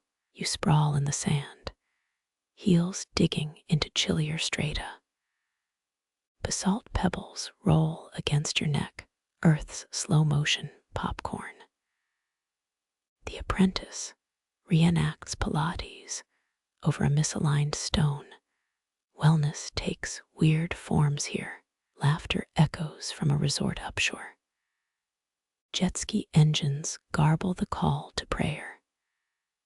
Their concrete arches stand military straight, clashing with the shore's lazy curl. Time capsules aren't waterproof, a lesson echoing through 12 generations of splintered docks. The heron returns at twilight, drops a mangled sardine on your mapping grid. Offerings beat invoices. You flick anchovy guts into the tide, wondering if Roman engineers faced similar avian audits. Probably. Hubris tastes universal. Under flashlight beams, the day's perfect block already lists starboard, sand shifting its foundations. The apprentice tags it with neon spray paint, a graffiti asterisk. Swahili perfection required ongoing edits, like updating software, but with more backaches. Drowsiness blurs the coral's pores into honeycomb constellations. You dream of tide tables scrolling like credit tickers. New York Stock Exchange meets Monsoon Almanac. Stone shadows stretch into sundials each, one judging your life choices. Dawn finds you neck deep in the lagoon, teeth chattering. Cold sharpens the senses or triggers delirium. The fisher girl's dow cuts past, her laughter salt-crusted. Survive this, and you'll trademark hypothermic archaeology. The resort's breakfast buffet wafts pancake air betrayal in syrup form. Your aligned block now catches sunrise dead center for 11 glorious minutes. Then earth tilts. Impermanence, served daily.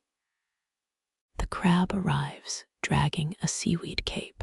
It side-eyes your grid markings. You bow, silently ceding the throne. Gulls fight over a yogurt cup. Modernity's artifacts crumble faster than coral.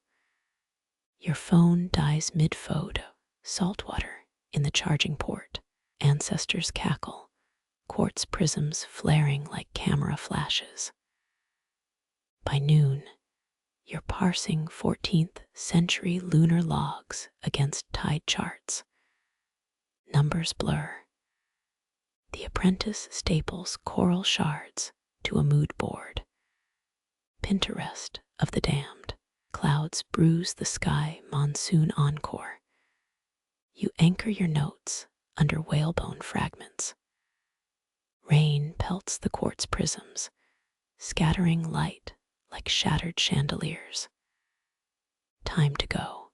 The resort's guests sprint for cover, flip-flops slapping wet decking. You trudge toward town, soaked and smug. Let their German sealants crack. Your aligned stone will outlive their timeshare contracts. Halfway home, the fisher girl rows parallel to shore. She chucks a coconut shell into your path. Inside, 3 cashews and a murex shell. You nod, ancient Venmo. That night, your dreams hum with quartz resonance. The heron perches on a skyscraper, judging Manhattan's grid. Downstairs, the apprentice FaceTimes their mom. No, I can't align your Wi-Fi router. Dawn's encore reveals the block's shadow stretching seaward, a stone sundial finger pointing there. Follow it, and you'd reach Zanzibar on pure geometry. Packing feels optional. Salt crackles on your skin as you walk. The crab waves one pincer from its crumbling coliseum. You toss it a cashew. Coliseum upkeep isn't cheap. In town, the juicer guy asks why you reek of low tide.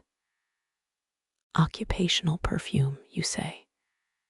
He adds extra mango, a veteran's discount.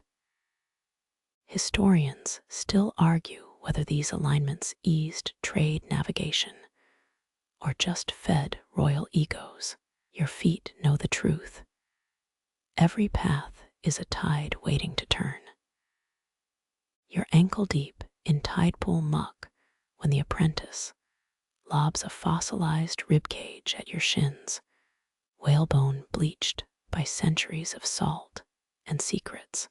It clatters against coral rag, ringing like a xylophone played by ghosts. This isn't driftwood detritus, it's a toolkit. Archaeologists found 6 whalebone adzes near Kilwaz Harbor, their edges still sharp enough to slice papaya. Mainstream fact. Victorian curators mistook them for ritual objects until 2003, when resin analysis proved they'd cut coral. Your fingers trace the grooves, smooth as a skateboard ramp. No splinters, no cracks, just the ghost of blisters from hands now dust. Try it on that. You nod toward a limestone slab. The apprentice hesitates, their grip unsure. You snort, not a lightsaber. More like obsidian meets butter knife. The bone bites into stone, no spark, No scream. Quiet efficiency. Coral curls off in latte-colored flakes. Modern chisels would have shattered the block. Whalebone whispers instead of shouts. Quirky tidbit. Elders claimed whales beached themselves on purpose, gifting skeletons to favored builders. Marine biologists roll their eyes, but coastal hymns still croon about the pact.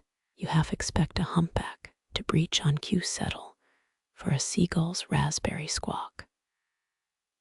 Lunch is sardines eaten under the whale's shadow, its vertebrae forming a ribbed canopy. The apprentice sketches the tool's curve, muttering about tensile strength. You toss a fish head into the tide. Baleen nails outlasted iron here. Rust's a colonial import.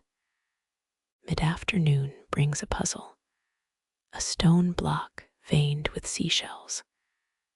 Whalebone tools falter their edges too gentle. Historians still argue whether builders swapped to shark's teeth for stubborn strata. You jury-rig a solution. Hammer the bone's flat side. It works, sort of. Coral surrenders in grudging crumbs. Rain complicates things. Wet whalebone warps, flexing like a living thing. The apprentice shrieks as their adze curves into a U-shape. Relax, you shrug. Sun-dry it, and it'll snap back. Organic memory. They blink. Like Wi-Fi for dead whales. Close enough. Dusk unveils the real magic. Under ultraviolet light, the tools glow faintly. Collagen fibers fossilized into bioluminescent maps. Your flashlight dies. No matter, the whalebone guides your hand. Its pale radiance outlining the coral's weak points. The apprentice crosses themselves. You smirk, forbidden glow stick. The resort's party boat floats past, bass throbbing through the bay. A drunk tourist yells, "Sweet surfboard." You consider hurling a vertebra at them, opt for sarcasm instead. Yours for 8 centuries installment plan. By midnight, you're reassembling the whale's skeleton like IKEA furniture gone feral. Hip bone connected to the what's this? A notch carved near the jaw, maybe, a tally mark. 12 lines, 12 temples built. 12 calves birthed before the whale died. Marine archaeology whispers. It rarely shouts. Salt crusts your lips. The apprentice sleeps curled in the ribcage, snoring, syncopated with distant waves. You pocket a bone fragment, wondering if airport security will mistake it for contraband ivory. Let them try. Dead whales don't carry receipts. Dawn exposes your folly. The reef now littered with coral confetti. Master builders would have finished by now. Your all-participation trophy. But the whalebone remains unharmed, patient as tides. It'll outlast your sunscreen. Outlast the resort. Outlast the very word Instagram. The fisher girl sails by, eyeing your blisters. She barter trades ointment for a bone shaving. Grandmother's arthritis, she explains. You don't ask, just hand it over. Some traditions flex, but don't break. Rain returns, warping your tools again. The apprentice tries microwaving one, dry disasters ensue. Park rangers arrive, sniffing burnt collagen. You blame experimental yoga.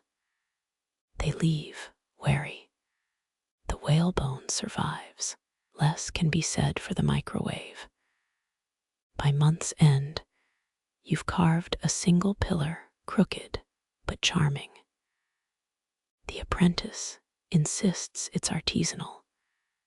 You call it a coral middle finger to perfection. Tourists photograph it anyway.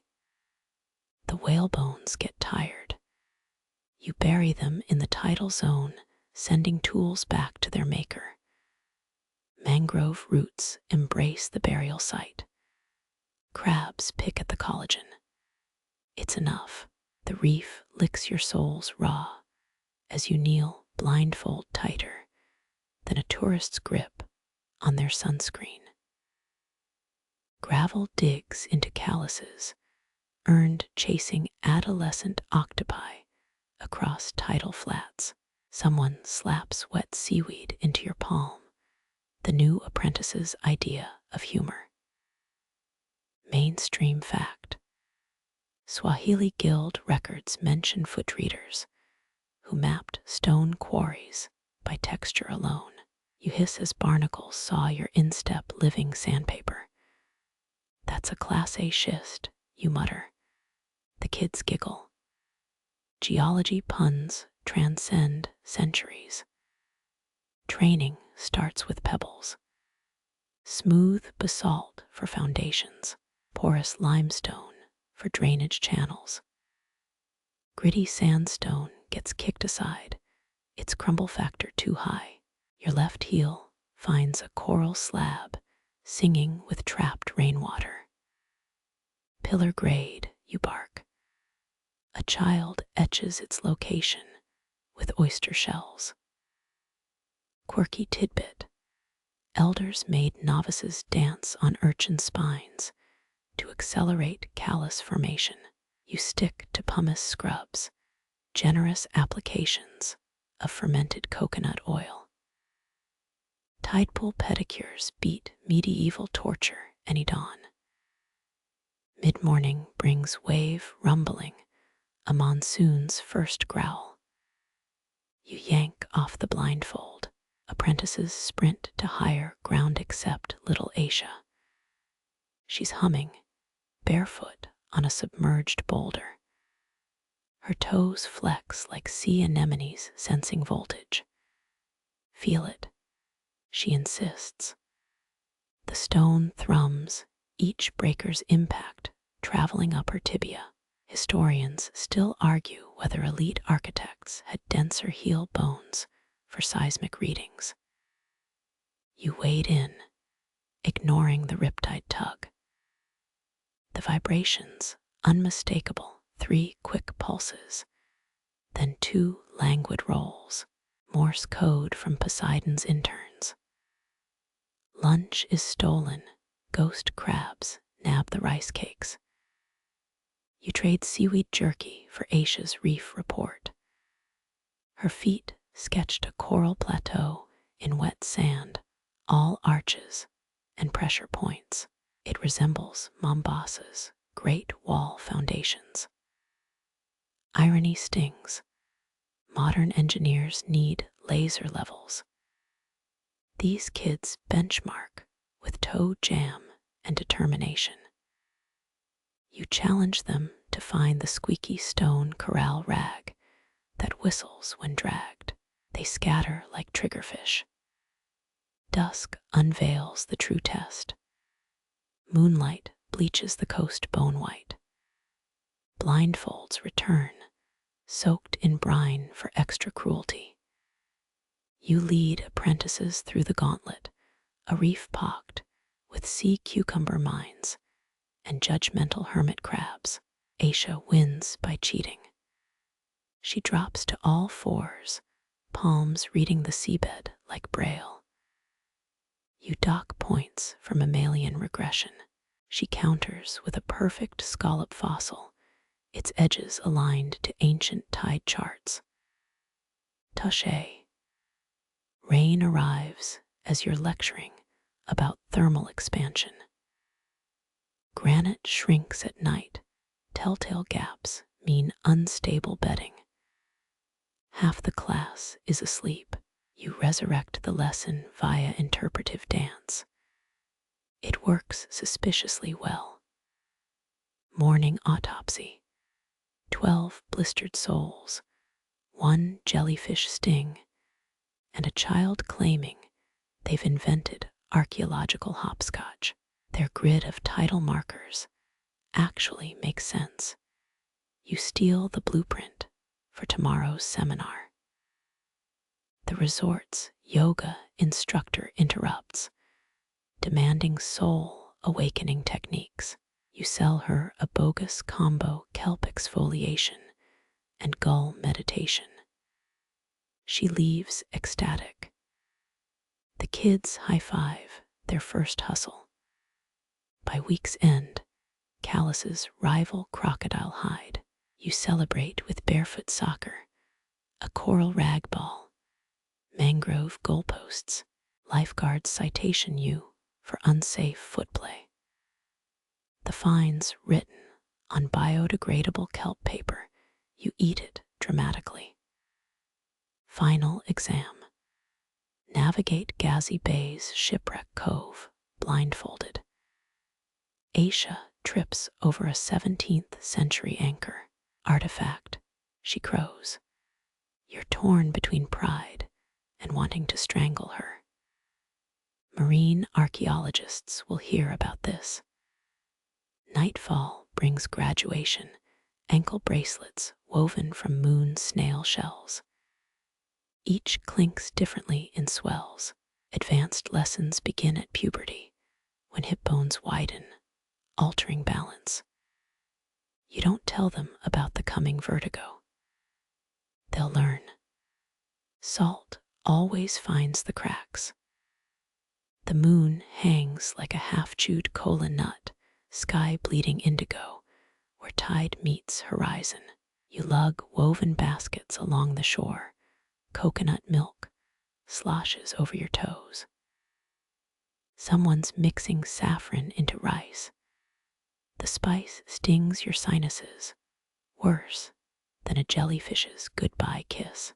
Aisha juggles sea urchins for tipsy fishermen. Their laughter rattles oyster shells strung between palms. Mainstream fact.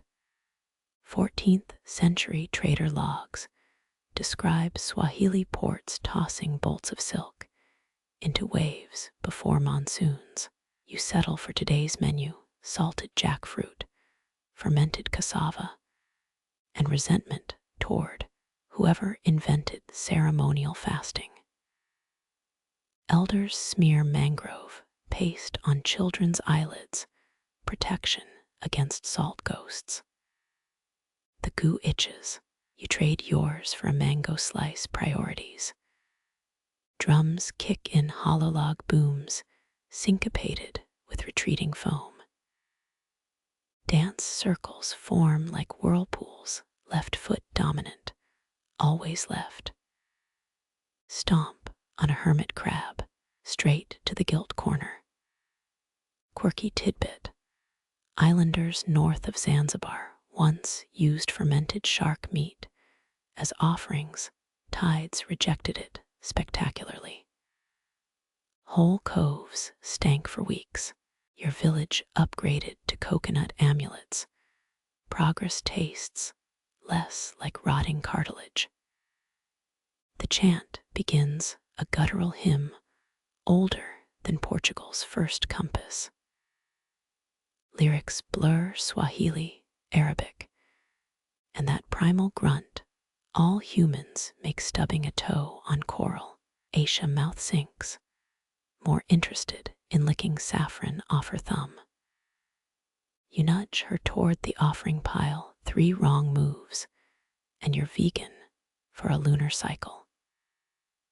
Historians still argue whether these rituals eased spiritual fears or just greased stone extraction. You've seen both. Tide-soused villagers lift slabs a bull elephant would balk at. Gratitude softens stone, or maybe the coconut oil. Science is fluid here. Bonfires bloom, driftwood crackling with salt crystals. Sparks mimic bioluminescent plankton further out. Elders toss bronze bells into the shallows. Each plink marks a harvest wish. You lob a cashew, it floats. Bad omen. Aisha hucks a tamarind seed, sinks like an anchor. The crowd cheers. Kids invent tide chant remixes, reggae moon, trap beats on turtle shells. Midnight nears. Silence falls thicker than monsoon clouds. Even the gulls shut up. You wade into black water, ritual sickle glinting. First coconut offered chop. Milk swirls white snakes toward open ocean. Next, saffron threads like liquid fire on waves. The tide sighs. Someone's toddler pelts a sea cucumber into the void. Laughter ruptures the solemnity. Elders glare, then snort. Strict traditions crumble like sun-dried mortar. New ones emerge. Tonight's hit single involves conch shells and a ditty about grumpy starfish. The moment comes. 20 palms press a coral slab exposed by retreating waves. No crowbars, no pulleys, just collective breath held. Push. The stone slides shoreward, smooth as a ray gliding through seagrass. Aisha whoops, splashing everyone. Dawn leaks through storm clouds. Hangovers hum in sync with the surf. You find bite marks on the ceremonial drum, probably Aisha testing its acoustics. Fishermen return with bonus tuna. The sea repaid their bells tenfold. Barefoot hangover walks begin. Cool sand soothes pulsating temples. Reef crabs pick at rice remnants. One drags a saffron-stained leaf like a bridal train. You nod respect, tiny priest of the post-feast purge. The next moon cycle looms. So does breakfast. Dawn paints the fishermen's huts salmon pink, your sand-crusted toes meeting walls that hum. These aren't lifeless barriers, they're living geometry. You trace a fingertip along mortar grooves, curves so precise they'd make a nautilus jealous. Mainstream fact. The great mosque of Kilwa's arches survived 7 centuries of monsoons by mimicking reef hollows. Your guide snorts, tourists call it stone lace. We call it not drowning. Sun-struck waves throw glare daggers. You duck into a passageway. Wind whistles through honeycomb patterns overhead, a chorus of breathy flutes. Someone's hung-dried squid from the vents, improvised wind chimes. The scent hits part brine, part last week's catch. Aisha's voice drifts from somewhere. Breathe through your mouth. Architectural genius has a side hustle as air freshener. Elders debate curvature ratios over spiced coffee. One insists each arch follows hip bones from ancestral skeletons, solidarity in structure. Another slams his cup.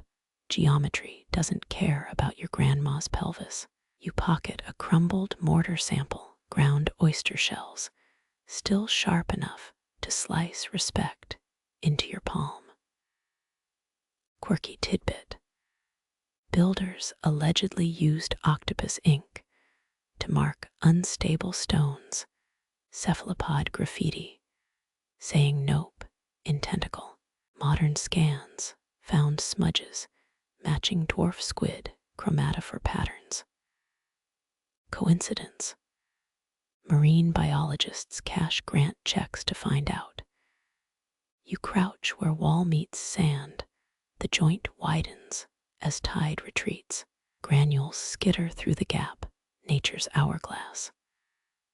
A crab emerges, pincers dragging a corroded fishhook. Tenant writes, mutters your guide. Even squatters respect the airflow. Midday heat warps the horizon. Stone breathes out decades of soaked sun. Lean your cheek against it. Coolness seeps through like aloe on burns. Historians still argue whether these curves were calculated genius or happy accidents from warped coral rag. You side with the apprentice, who probably shrugged. Looks fine, let's eat. Monster clouds bruise the sky. First monsoon test. Locals lounge in doorways betting on which wall sings loudest. Rain arrives sideways, wind shrieks through ventilation gaps, but the foundation stays rooted.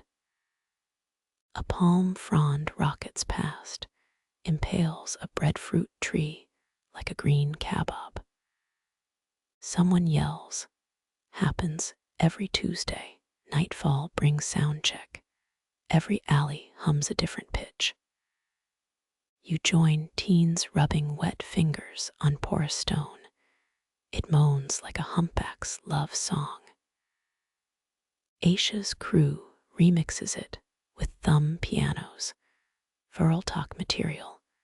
If the Wi-Fi ever reaches this cove, dawn reveals the toll, 7 roof tiles gone, 3 new tide pools in the courtyard.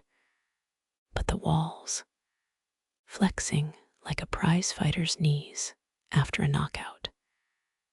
Your guide points to fractal cracks, auto updates. Swahili beta testing. You pocket a pebble, its edges worn soft by centuries of breath. Breakfast arrives, mango slices, and a lecture on load distribution. Western arches crush, the elder says, flicking a fig seed. Hours flirt. You glance at the sea waves, practicing their own curves. Syncopated survival. As the fishermen mend nets, you spot a kid stacking shells in honeycomb patterns. Future architect or sandcastle specialist. Either way, the breeze approves. The kid's shell mosaic blurs as tidewater licks your ankles. Reminder that geometry here lives on borrowed time. You wade past broken archways now, wearing coral wigs, parrotfish crunching limestone breakfasts in your wake. Mainstream fact. UNESCO teams just slapped a heritage plaque on these ruins last monsoon season. It's already crusted with barnacles. A guidebook floats by, page on adaptive reuse architecture, dissolving into pulp. Library of the Tides shrugs a Friedever chiseling silt from a pillar's base.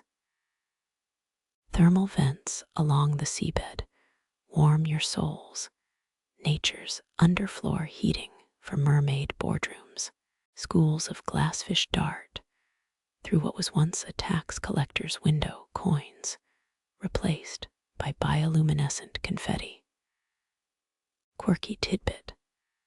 Last month, marine archaeologists found a stone tablet here carved with, get this, papyrus sales receipts. Seems even coral masons dealt with office supplies. Your snorkel fogs as you spot modern architects in rash guards.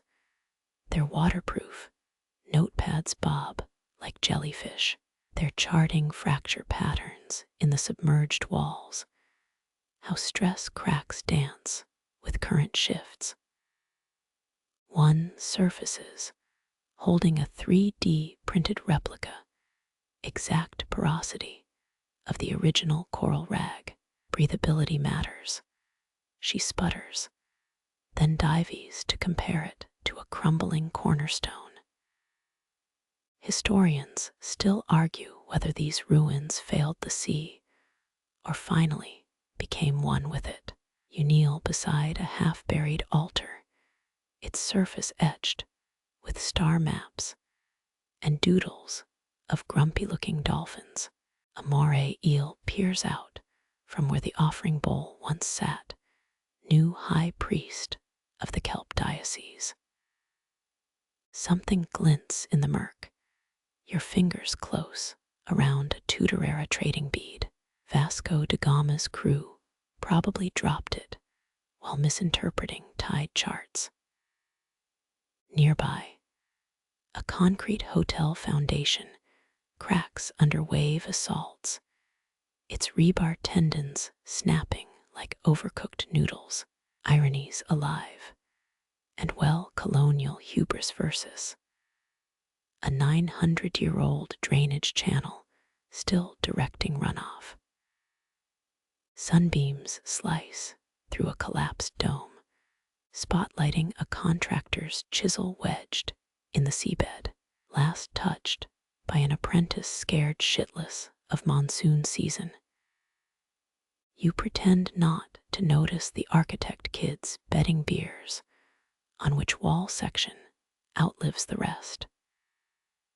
Their laughter bubbles upward, soundtrack for the coming centuries.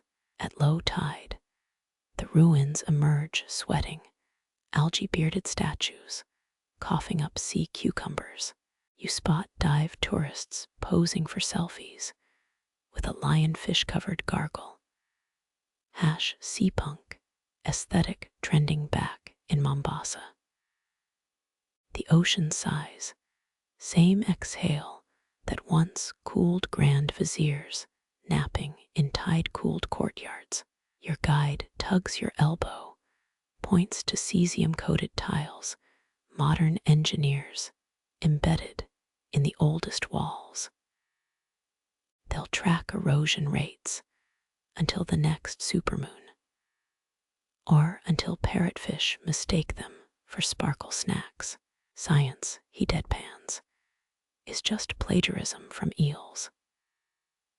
Dusk turns the shallows mercury silver, ruins dissolving into liquid geometry. You're ankle deep in someone's afterlife, swaying alongside seahorses in the VIP section of Oblivion. A remora latches onto your calf-free Uber to the next collapsed archway.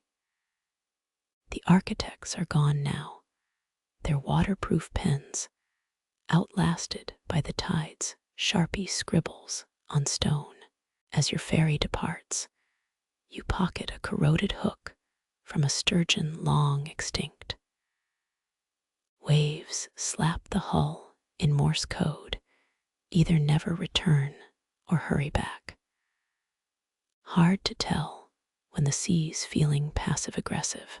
The ferry's engine thrums like a drowsy wasp, its wake churning up flecks of mica and regret. You lean over the rail, salt spray sharp as a fishmonger's gossip.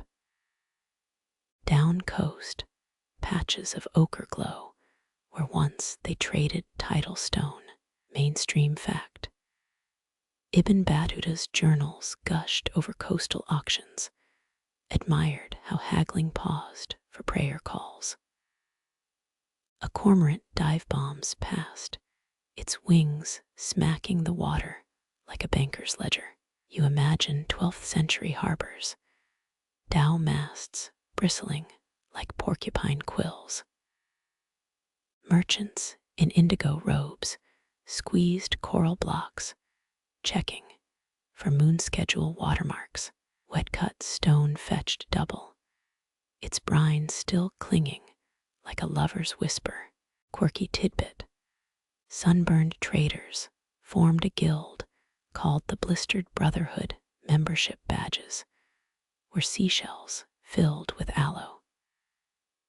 Your boat skirts a half-sunk jetty, its limestone struts now armrests for groupers. Historians still argue whether wet cut was quality assurance or history's First, influencer marketing. Below, shadows of submerged market stalls, barnacle-encrusted scales meant to weigh stone's value. A stingray glides over an abacus mosaic, its body wiping centuries of sand from the beads. Divers surface nearby, hauling a net heavy with coral chunks. Repatriation project. One yells, gesturing to a barge stacked with stolen stone, their finds headed for museums or maybe Dubai penthouses. You wonder if ancient merchants faced similar dramas, smugglers masking contraband as ballast. A shark circles the barge, unpaid security guard of the seabed. Low tide exposes a tidal gauge carved into the harbor wall, hash marks worn smooth by kelp skirts. Farmers once timed auctions to its readings. High water meant higher prices. You spot a goat grazing where haggling shouts once ricocheted, its droppings studded with crustacean shells. Progress, poetic or pathetic, depends on your caffeine intake. Sunlight glints off a diver's watch, its numerals mimicking tide charts on a Roman sundial. Modern engineers swear lunar softwares better tell that to the octopus, adjusting its den by moon phase. A tech bro on deck films the ruins narration, drowned by seagulls screeching bruh. You peel an orange citrus mist, merging with the brine. Centuries back, this scent meant wealth. Ships from Hormuz and Malacca paid in spices for salt-cured coral stone cut mid-receding wave. Towns funneled profits into rainwater tanks and gossip-filled bathhouses, hygiene and hearsay in equal measure. A child skips a tile beside the ferry, its Mogalera porcelain from a treasurer's shattered lunch set. Beside it, a snorkeler's lost fin flaps in the surf like a disoriented manta. Irony thrives here. Trade routes now ferry Instagrammers hunting authentic selfies. Swahili stone gets 7,000 likes, 0 for the coral's original architect. Clouds bruise the horizon, storm rehearsing its opening act. You recall Mansa Musa's envoys docking here, trading gold dust for tide-strong stone. Their ledgers listed coral as frozen sea breath poetic, until accountants got involved. A wave slaps the hull, your pockets heavier with smuggled shards than common sense. Dolphins breach ahead, their clicks echoing auction chants, preserved in coastal cave paintings. One surfaces with a conch in its mouth, natural ventriloquist of the deep. The captain cuts the engine, silence broken by a fish market jingle from someone's WhatsApp. As rain prickles the waves, you spot a concrete resort collapsing into the shallows. Its tiles, mass-produced in Belgium, flake like eczema. Meanwhile, the coral vaults beneath you endure, salt-cured and smug. A parrotfish eyeing your jewelry, true appraisal happens at 30 meters. The ferry drifts past a mangrove nursery, saplings planted where stonecutters once quarried. Their roots will clutch future coins tossed by tourists, matryoshka of exploitation. You hum a haggling song recalled from a museum hologram, melody warped by the diesel engine's growl. Night falls, salt crust stiffens your hair into coralesque spikes. Onshore, flares from a beach rave pulse like barter fire signals. Drunk backpackers wade into the surf, their glow sticks mimicking phosphorus-rich trader lanterns. Plus saw change, just swap frankincense for MDMA. Your guide naps, snoring in rhythm, with the tide's profit and loss report. In his satchel, a ledger from 1932 lists colonial attempts to mechanize coral cutting. Margin notes in red ink. Monsoon disrupted shipment. Machine rusted within weeks. The sea petty but poetic. Dawn finds you anchored where two currents clash. Ancient trading zones marked by sudsy battle lines. Silverfish dart through the foam, living currency of this aqueous stock exchange. You chuck a coin overboard, heads for heritage, tails for oblivion. It spins like a vault door's wheel, then sinks, as all investments do. Moonlight bleeds through your cabin porthole, painting a mercury trail to shore. You slip barefoot onto damp sand, the beach's pulse, syncopated with your insomnia. Ahead, a jagged silhouette against indigo. Not a cliff, a widow. Her mallet strikes coral rag in metronome perfection, each clang echoing the Dow bell of Lamu town. Mainstream fact. Portuguese records note midnight quarrying as widow's alms penance for surviving spouses. Lobster eyes glint in tide pools like disapproving in-laws. She doesn't turn as you approach, her chisel scoring tidal charts into stone. Salt heels cracks. She murmurs, though whether to you or her dead's ghost, debatable.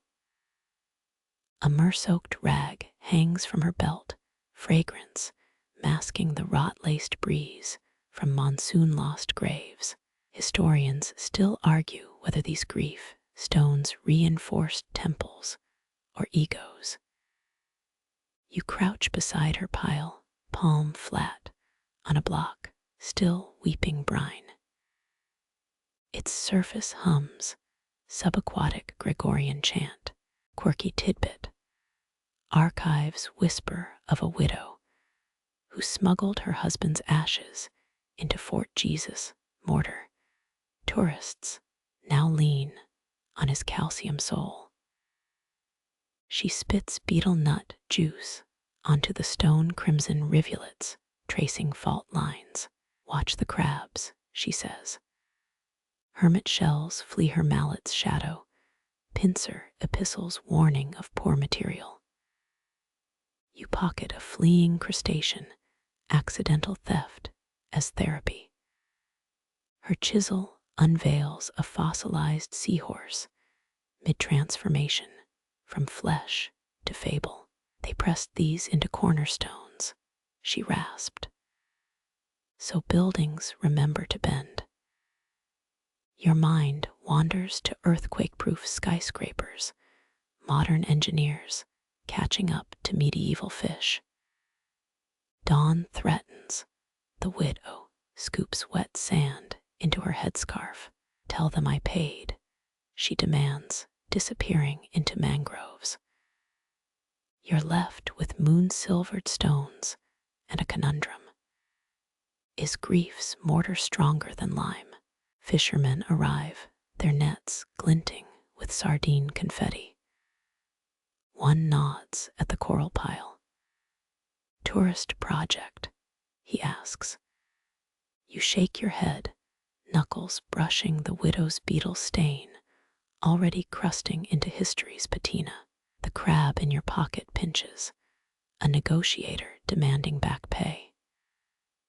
Wave foam licks the shore, erasing footprints, raising ghosts. Somewhere, a temple column settles deeper into its salt-cured grief. You spit into the tide, half prayer, half salt tax, and walk back to where the ferry pretends to sleep. Your ferry coughs awake, its diesel groan drowning the widow's fading chisel song. Salt crusts your lips as you glide past skeletal piers. Their barnacled legs kneel in surrender, ankle deep in the hubris of kings who thought tides negotiable. Mainstream fact: UNESCO's 2021 report confirms Kilwa Kisiwani's collapse began when sultans mined tidal shelves for fort expansions. You spot a shattered column, its base carved with ibis wings. Archaeologists found Ming Dynasty porcelain beneath it, proof of trade routes snapped like twine. Squat crabs patrol overturned keystones, their pincers click-clacking through gaps, worse than your ex's apologies. A child's sandal floats nearby 1970. Adidas, stripes bleached ghostly.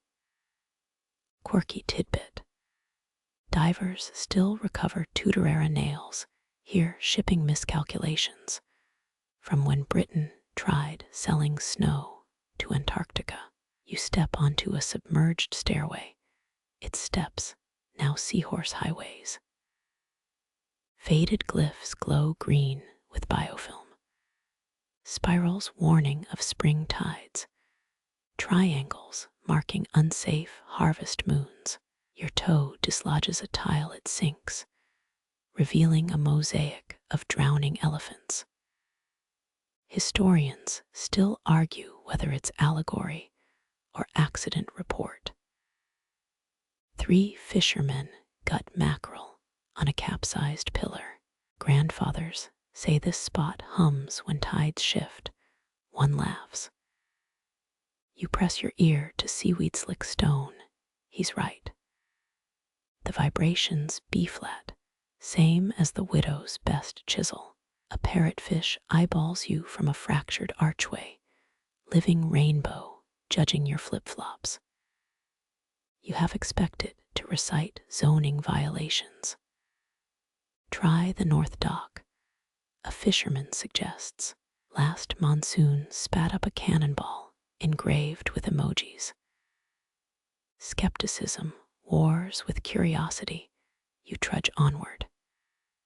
Shadows stretch like guilt as the sun bleeds orange. Your shadow mimics a 15th century tax collector, hunched and inevitable. Amid algae-cloaked rubble, a pristine tile gleams. Portuguese initials beside a crudely drawn middle finger. Some grudges outlive lingua francas. Night arrives, a waiter spilling ink. Bats scribble chaos above as you tread water-warped planks. Your phone's flashlight catches a glyph newer than the rest. Warning airbimp ruin face with steam from nose carved beside an arrow pointing to more ruin. Wave-slapped walls murmur tales of cargo holds packed with topaz and regret. You pocket a shard prickly with coral fossils, free souvenir, future regret. The ferry captain blares their horn, a sound historically used to scatter selkie suitors. Black water mirrors the sky, both void, both hungry. You glance back as engines roar. For a breath, the ruins stand whole again. Merchants haggling, sails pregnant with wind, then just moonlit rot. The parrotfish blows a bubble applause or dismissal, depending on your karma. Your sandal squelches something. A rubber duck. German markings. Because of course, The rubber duck's squeak harmonizes with distant breakers, each creak a metronome. You follow the sound toward flickering lanterns on shore, mothers swaying in bamboo groves. Their lullabies seep into wet sand, words half sung, half whispered. One woman traces tidal charts on her baby's palm, sway patterns identical to Quran pages in Timbuktu's libraries. Cradles rock not on hinges, but suspended from mangrove roots. Wavelets tug the wood, syncopated creaks, tuning infants' ears. Historians found ivory teethers here shaped like reef fish, each chew mark analyzed for lunar alignment. You hum a nursery rhyme, your off-key attempt betrayed by a hermit crab's retreat. Careful, that's an old fisherman's curse. A mother teases, nodding to your duck. Her laugh echoes the tides, rasp decades of breathing salt. She adjusts her child's seaweed swaddle, a practice UNESCO once called aquatic swaddling technique. No direct parallel. The debate, whether it prevented scurvy or just smelled like low tide. Moonlight stripes the shore, nature's xylophone. A grandmother clamshells her hands, blowing through them to mimic monsoon winds. Toddlers mimic her, spit-damp palms hooting like foghorns. You pocket a pebble, smoothed by generations of tiny fists, unofficial stress ball, sleep stones. A teen explains, grinning at your find. Babies rubbed them till tides soothed nightmares. His sister rolls her eyes, or till they threw them at siblings. Archaeologists found 82 such stones in Zanzibar, each worn smooth as a whale's tooth. You spot a carved crib rocking unmanned, its motion precise as a seismograph. Carved from Mpingo wood, same density as coral rag. Quirky thing. It hums B-flat when waves hit high tide, same pitch as Kilwa's surviving mosque pillars. Coincidence or acoustic engineering? Grad students have drunk manifesto length on that. Mothers graduate to tap-tap-tapping barnacles, rhythm drills for future masons. A girl no older than 6 corrects your tempo thrice for neap tides, twice for spring. Her sticks click Fibonacci sequences, shell dust glowing in moonlight like arithmetic. The duck escapes your grip, riding an outgoing ripple. A toddler waddles after it, squeals harmonizing with the duck's fugitive song. Historians still argue whether these lullabies taught math or just made multiplication sound less like homework. Dawn bleeds through storm clouds, your cue to retreat. You leave the sleepstone on a tidal altar, salt-crusted stuffed animals piled like temple offerings. A baby grabs your pinky, her grip stronger than waterfront mortar. For a breath, you feel the ocean's pulse in her thumbnail. Wave goodbye or apologize. The mothers choose for you, their hushing song now chasing you up the dunes. You pocket a lychee shell instead, its spiral tight as a cradle's rocking curve. The fairy's horn groans, less a farewell than a naptime warning. As engines churn foam, you spot that crib still rocking empty, but exact. A parrotfish breaches nearby, its scales flecked with colors no Pantone can jail. It spits an arc of water, perfect parabola over the humming wood. Applause, mockery, depends if your karma's paid up. Your flip-flop finds something squishy, a mango. Nope, another rubber duck. French flag painted on its bill because globalization. Your French duck bobs toward a tide pool's edge where hermit crabs wage war over barnacle scrap. One crustacean victor raises its claw-tiny Ottoman-era coin, glinting between pincers. Coastal ledgers from 1498 mention crab tides, but nobody explains the math. You crouch, knees popping like driftwood, as a red-clawed scout marches past. Its legs click Morse code. Only masons understood. Builders followed these migrations, avoiding quarries where crab colonies fled. Modern divers found collapsed sites exactly where crustaceans abandoned ship centuries before the collapses. Teenagers here still play crab bingo, betting lychee seeds on migration paths. The reigning champ, a grandma who reads pincer stains like tea leaves, her secret. They hustle faster when monsoons flirt with the horizon, crush a sea grape underfoot, sweet tang mixing with brine. Neon fiddlers emerge, their blue claws painting the sand with squiggles. Archaeologists decoded these trails as avoid glyphs, crustacean Yelp reviews for unstable rock. You try sketching one, your stick snaps.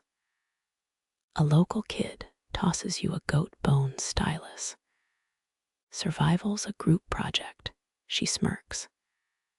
Stone guilds paid crab watchers in dried squid medieval hazard pay.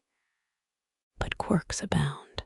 Excavations revealed steam vents dug by heat-averse crustaceans, mini saunas, softening stone for easier cutting. Peek inside their tunnels. You'll find microclimate saunas worthy of Istanbul hammams. Dawn reveals the surveyor's masterwork, ragged paths leading inland. These crab autobahns bypass weak limestone veins, their detours later validated by sonar. You pocket a pebble, they rejected, it crumbles like week-old naan.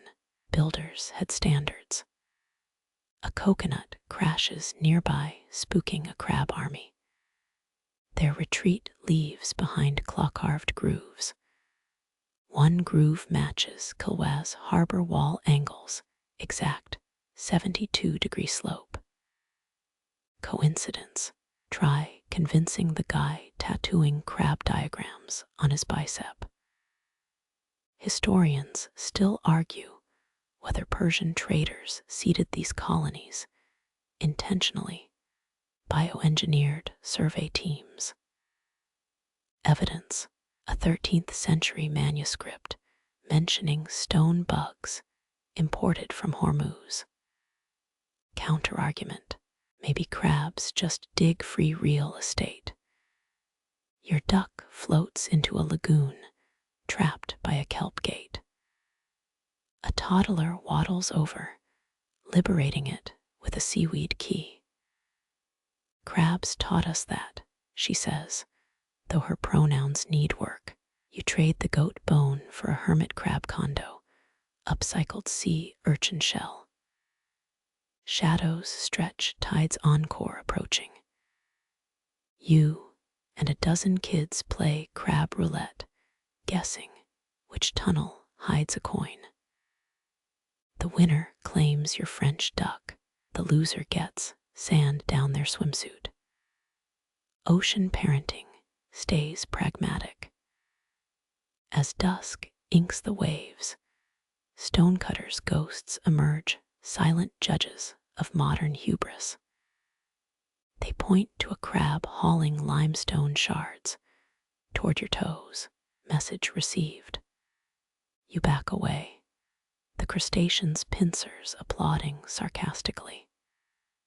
That parrotfish you saw earlier surfaces with coral confetti seems even marine life RSVPs to crab blueprints.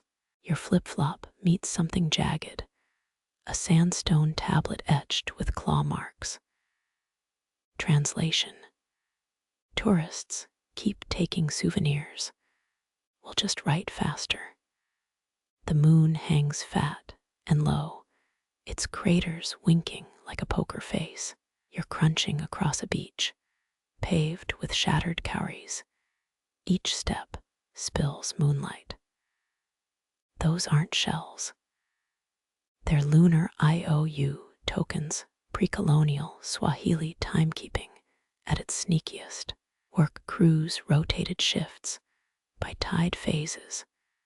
No one's palms calloused twice. 6 days of quarrying, 7th for seaweed volleyball and mango bargaining. Full moons meant mandatory naps. Elders patrolled with feather dusters to enforce laziness. A teenager offers you fermented baobab juice. It smells like gym socks brewed in honey. Founders rule, he shrugs. Rest days hydrate better than water. You sip, regret it. Overhead, frigate birds circle. The original HR department. They'd screech if masons overworked. Scrolls from Melindi detail fines for moonlit labor payment in clove bundles or goat serenades. Spot the stone guild's lunar dial, obsidian tiles arranged like a pizza missing slices. Elders adjusted it during droughts, adding extra rest days. Cloud cover counts, insisted one rogue elder later busted for hoarding moon viewing stilts. Families spread shark rouleau, dried meat jerky, on banana leaves. Kids compete to spit seeds into tide pools, their accuracy deciding next week's work teams. Losers get barnacle scraping. Winners, shellfish tax exemption. Fair's fair. Historians still argue whether blisters inspired the system or if it's cosmic improv. A 1520 Portuguese log mocks lazy Negroes feasting under stars. Jokes on them, their fort crumbled in monsoons. Wooden gongs sound time to trade tools for drums. Grandmas lead conga, lines toward bonfires. Their hip swings defying spinal reality. You're drafted into a sand sculpture contest. Teams build replica palaces, judged by how waves topple them. Yours lasts 3 swells crumbling like feta cheese.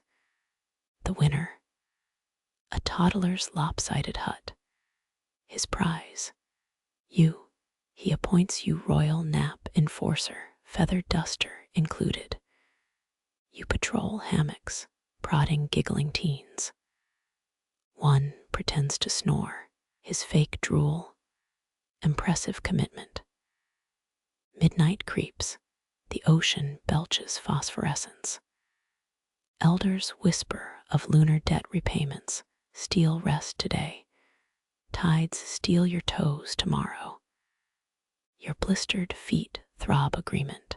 Dawn exposes the revelry's toll, palm frond hats abandoned like crashed UFOs. A girl offers you sunrise squid jerky. It's somehow worse than the baobab juice. Shift starts in 5. She grins. You glance at the lunar dial. Its missing slices now full. The rogue elder winks his stilts poking from a bush. Told you clouds matter, he hisses. 13 frigate birds dive bomb his hat. Brine seeps into your sandals as you approach the lopsided archway, its keystone weeping rust-colored tears. This isn't erosion. It's architectural regret. 30 paces offshore, a limestone gargoyle protrudes from the waves. Salt has gnawed its smile into a skeletal grin.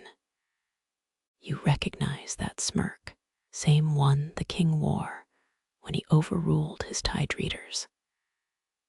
Gifts from the monsoon drowned his critics first. Teenagers dare each other to dive for palace cutlery, silver forks half buried in seagrass. One surfaces with a coral-encrusted goblet. Still holds wine. He lies, the trick's older than the ruins themselves. A 14th century Chinese trader's journal describes identical pranks, deceived by cup-bearing urchins near Malindi. Blame the architects. Hardly. They'd mapped the seabed with weighted kelp ropes, flagged unstable zones with conch shells. But ego floats where logic sinks. The king demanded foundations dug at spring tide, ignored the moon's bull, straining the bay. You crouch to examine a submerged fresco.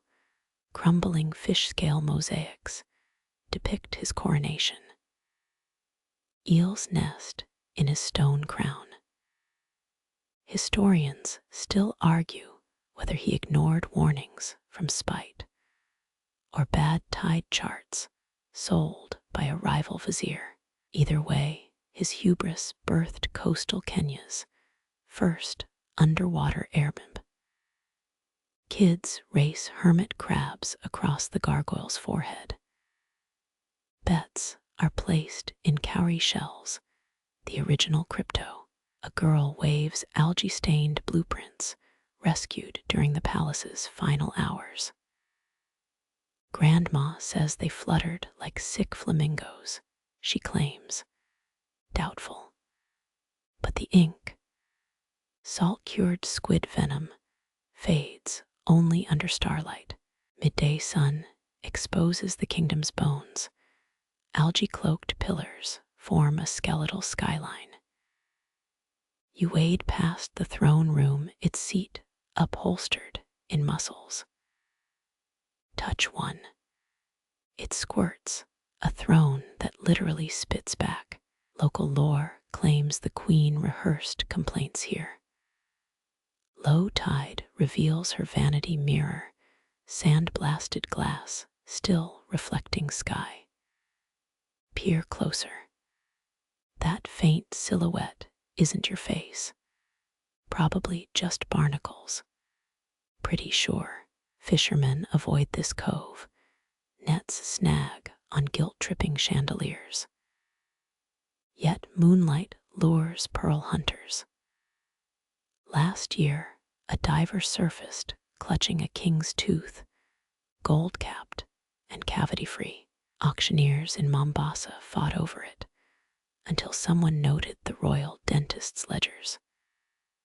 Turns out every molar was porcelain. His smile borrowed like his morals. You trip on a soggy ledger page, court expenses, itemized in squid ink. 300 goats sacrificed to appease tides. Spoiler: goat blood attracts tiger sharks. The irony's thicker than mangrove mud. A bead merchant haggles with tourists over cursed pearls. Each contains a servant's tear, she vows. Truth, the palace oyster farm, still breeds rarities, iridescent blobs formed around sob-worthy labor contracts. As waves lick your ankles, spot the warning they missed. Razor clams cluster eastward, nature's danger ahead signs. Modern engineers confirm their presence, hints at unstable bedrock. But medieval divers prized them as aphrodisiacs, another distraction. Sunset stains the bay blood orange. You meet a sculptor chiseling the king's folly into pumice, doomed to erode within weeks. Tradition, he says. His chisel, made from the palace's last intact hinge. Bonfires blaze on shore. Villagers reenact the collapse with driftwood puppets. The royal engineer's puppet wears bioluminescent algae for eyes, glowing green when his walls crumble. Crowds cheer. For extra spice, it's set to the Macarena. You retreat as tides rise, swallowing the puppeteer's stage. Knee-deep water now laps at your thighs. The last thing you see, a floating puppet crown, its jewels replaced with bottle caps. Poetic justice smells like low-tide decay. Sleep well or don't. Those distant groans, just the coastline settling. Probably. Brine numbs your knees as you kneel beside a fractured wall, your fingertips tracing mortar laced with pearlescent shards.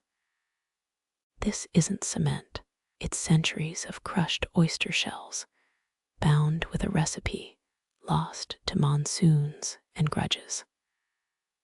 One bleached fragment clings to your thumb, its edge sharp enough to draw blood. Don't. The Gulf's humidity has turned these powders acidic, medieval superglue with a body count. This spot, where they executed a mortar mixer who watered down batches. His ghost supposedly haunts the tide pools, whispering ratios to anyone desperate enough to listen. You spot a coral block split clean down the middle, yet its oyster mortar remains intact. Historians still argue whether the adhesive's strength came from calcified shells or the spit of workers singing Union chants. Either way, it outlived dynasties. Modern engineers replicated it in 2008. Their lab-grown version crumbled within weeks. Missing ingredient, coral pollen, slave sweat, poetry. A fisher girl offers you a necklace of shell. This won't drown. Her smirk says she sold 40 this morning. Decline politely. Last tourist who bought one slipped on seaweed, sprained his ankle, signing the waiver. Follow the wall's curve. It flexes like a snake digesting prey. Those gaps between stones, intentional. Swahili joints mimicked oyster hinges, swelling with salt water without cracking. Try that with your modern concrete. Go ahead, the ocean's waiting. Midday glare reveals a cook's ledger etched into limestone. Sourdough budgets beside mortar recipes. Yeast and oyster grit shared the same pantry. One hungry apprentice swapped them, built a bread loaf that chipped a vizier's tooth. His punishment, forced to eat a tower's worth of wall paste. Spoiler, he lived, preferred it to curry. You wade into the shallows, toes brushing submerged mortar lines.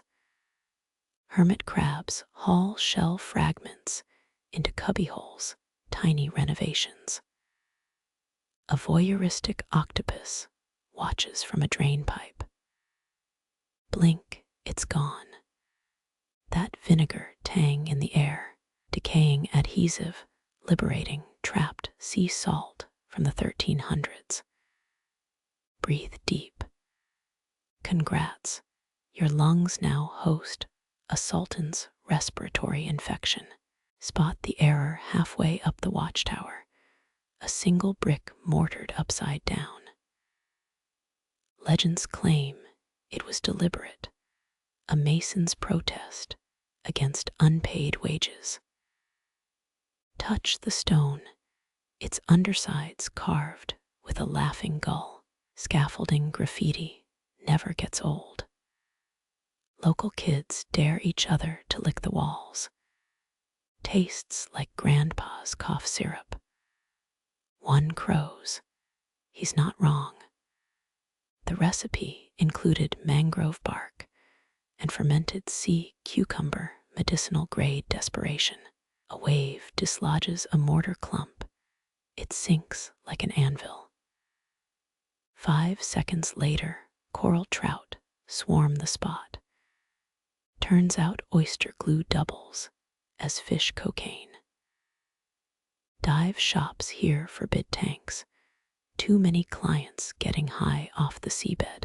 Shadows stretch time to retreat. You pivot and freeze. The setting sun hits a hidden inscription. Unity is thicker than water. Original Swahili proverb, nope. Lifted from a 12th century Yemeni milk ad. Some things never change. Your foot knocks a pottery shard, its glaze still sticky. Tonight's campfire storytellers will pounce on this.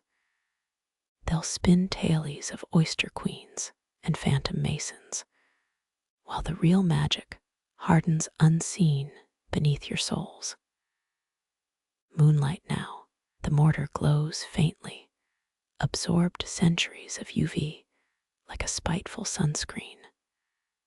Walk away. Those clicking sounds behind you. Just crabs resurrecting their fallen cities, one stolen shell at a time. Moonlit brine slicks the harbor stairs as you descend, each step tainted with rust from chainsaws demolishing modern imitations. Those tourist docks collapsed last monsoon, their cement too arrogant to bend, but beneath your soles, the original Swahili slabs cling like barnacles to God's beard. A barnacle-encrusted sextant leans against a coral pillar, its brass eaten by salt. Touch it, your fingers come away smeared with green. That's not patina. Harbor masters once rubbed fermented seaweed on tools, believed to transfer tidal instincts. Madness? Maybe. But Captain Ibn Jawzi's logs from 902 AD describe using pickled compasses to map Zanzibar's stone quarries. Your sandal dislodges a clay tablet half buried in silt. Wipe it, crustaceans scuttle from Arabic numerals. Inventory lists: 300 blocks of wet coral, 8 jugs of oyster glue, 1 oversized lever for stubborn viziers, standard gear for retired shipwrights moonlighting as masons. Follow the vapor trail of frying octopus to a fishing hut. Inside, an 80-year-old dhow captain fries snacks while narrating his great-great-grandfather's trick, used astrolabes to calculate vault angles. Stupid, but it worked. He slams a lunar tide chart onto the grill, its 1890s ink boiling into the batter. Dinner and a lecture. That gurgle beneath the pier, not waves, submerged pulleys still tangled with kelp, the remnants of a 14th century crane. Archaeologists found dolphin bones lashed to its arms, either ceremonial or desperate. Historians still argue if builders trained cetaceans to nudge stones into place. You crouch to inspect a drainage hole, its edges sculpted like a ship's porthole. Peer through, a moray eel glares back, ensnared in a net of ghostly coral polyps. Don't anthropomorphize. It's not judging your life choices, probably. Watchtower shadows fracture the moon into navigational decimals. 900 years ago, someone etched a love poem into the parapet using a scorpion fish spine. Touch the glyph for eternity. It's just a doodle of two goats fighting. Sailor humor transcends eras. Squid boats flicker on the horizon, their halogen lamps imitating St. Elmo's fire. Their captains still swear by wet stone intuition. One guy in Mombasa bartered his GPS for an 1800s tide compass. Now he fishes solely during neap tides. Your elbow knocks a mangrove root. It coughs up a 16th century Portuguese coin. Flip it. King Manuel, eyes face worn smooth by resentful thumbs. Invaders tried bribing Swahili masons for harbor secrets. Failed. Turns out oyster glue dissolves ducats. Anemones carpet the eastern breakwater, vibrating with each breaker. Press your palm to the stone. Feel that hum. Retired navigators tuned walls to a minor, the same pitch as monsoon winds. 3 local teens vault the seawall, their dive torches strapped with duct tape. Going to see the merman. One hoots. They mean the coral statue of Captain Baraka, his face melded with a parrotfish. Kitsch, yet his ledger proved sailors translated celestial navigation into slope ratios.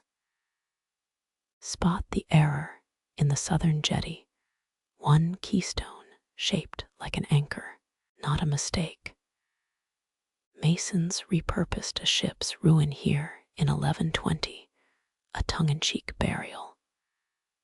Carbon dating confirmed the timber's origin, same wreck that inspired Sinbad myths. Dawn streaks the mortar pink, time to go. You're soaked, salt-crusted, possibly cursed by that eel. But as you turn, a glint snags your peripheral vision. Buried in the tidal muck lies a whalebone chisel, still sharp enough to split lies from legacy. The whalebone chisel warms in your palm, its edge still honed enough to slice regret. But this relic smells wrong. No briny tang, just dust. Museum records confirm it's from the 1400s cataclysm drought, when wise builders turned fools. Sunlight bakes your neck as you trudge inland past skeletal baobabs. Their trunks still bear axe marks from desperate masons. 13th century ledgers mention bark infusions used to cool stones, a tragic miscalculation. Sap boiled away, left slabs brittle as biscotti. Crunch your boot sinks into a collapsed cistern. Peer inside.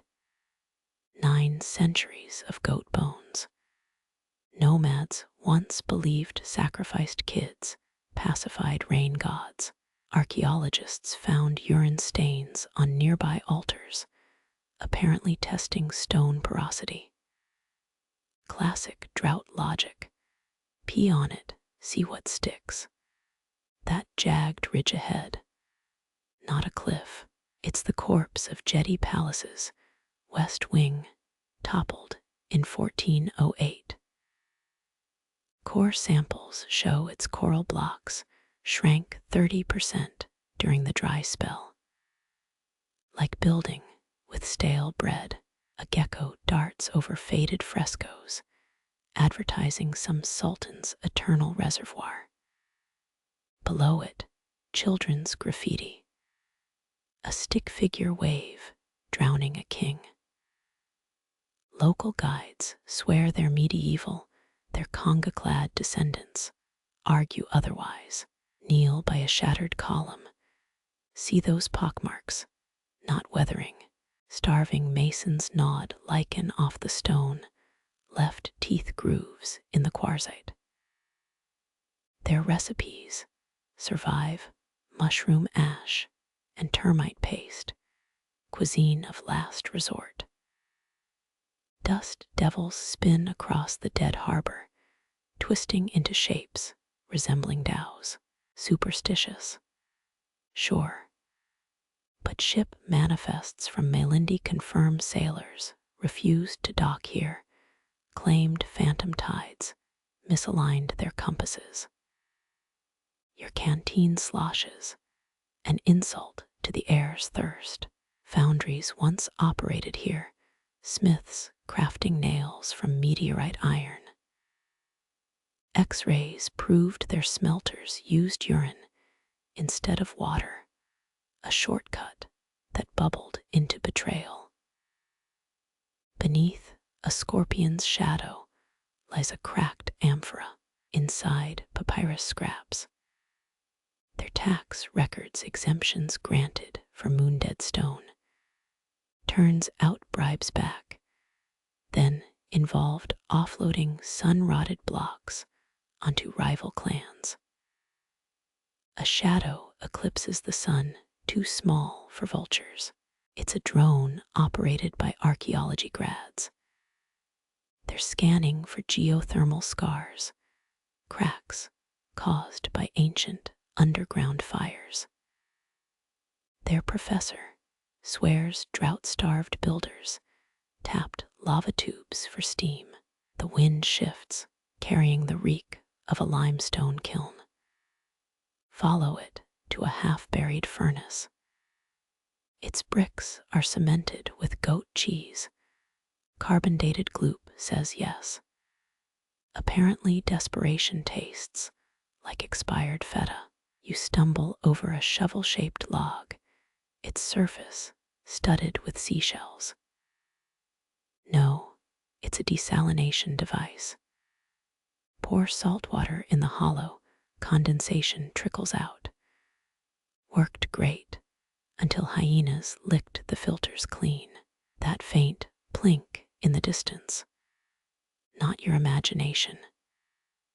UNESCO interns drop pebbles into the palace's dry well, still measuring the depth of regret. It echoes for 12 seconds, same as in 1983, and probably 1410. Nightfall brings false mercy, the Milky Way reflected in a billion heat-cracked stones. Pause. Listen. Somewhere, a feral cat knocks over a reconstruction sign. It reads, "This sustainable architecture lasted 700 years. Irony's a carnivore. Morning exposes your error. That flat stone you slept on is a collapsed aqueduct capstone. Brushing sand off its grooves reveals a chiseled confession. We knew the monsoon would come. Gold outweighed fear. Historians still argue whether the drought collapsed jetty or just exposed its greed. Either way, your shirts sweat salted enough to cure ham. Time to retreat. But as you depart, a glimmer winks from the dust plume behind you. Could be a mirage. Or another chisel, its edge hungry for modern hubris. Your heel snags on something coiled in the sand, not another thorn bush. It's a kelp-wrapped fishing net, its hemp fibers fossilized into salt-crusted braille. Peel back a strand. Each knot's the size of a thumbnail, 97 in total. Poetic, until you realize it's math. Marine archaeologists identify these as tide trackers, fishermen's almanacs before paper. Full moon cycles required 14 complex hitches, neap tides, just 2 loops. Builders paid in dried squid for decoding these, tidal charts stitched by illiterate hands. Fun fact, the oldest net found off Bamboo Island dates to the 11th century, still smells like mullet. Scholars translated its 69 knots into a working lunar calendar, accurate to within 4 days. Run your thumb over the knots hierarchy. Small ones cluster like barnacles. They mark rogue waves from forgotten storms. The frayed red strand, that's monsoon season. Its dye bled out long before colonialism. You spot crescent-shaped abrasions between knots. Local lore claims night fishermen nicked their nets with oyster shells, each scar representing a rescued dolphin. No proof exists, but divers still find dolphin skeletons wearing rusted amulets near reefs. Unravel a section, the twine's core glints mica flakes woven in. Moonlight catch, practical vanity. Either way, it outshone competitors' nets during midnight hauls. One merchant's scroll brags about outselling rivals 3 tides to 1, thanks to fish hypnotized by sparkles. Beneath the net lies a broken abacus, wooden beads replaced with shark vertebrae. Slide one along its rod. It sticks at the 7 mark, the exact tide differential during spring floods. Coincidence? The Met Office's 1923 replication says no, but still calls it primitive genius. Dust reveals a footprint, barefoot, wide-toed, pressing harder on the heel. Fishermen developed this gait from hauling nets uphill. Their reinforced heel calluses became status symbols. Brides allegedly demanded grooms show soles before betrothal. Thick pads meant reliable provision.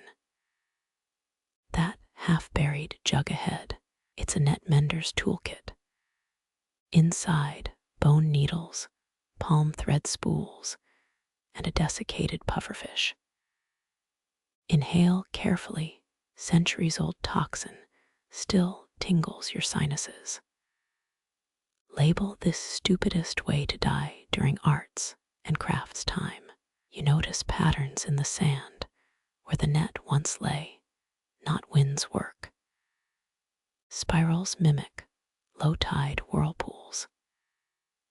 18th century builders copied these in city layouts, believing curves confused evil spirits carried inland by waves.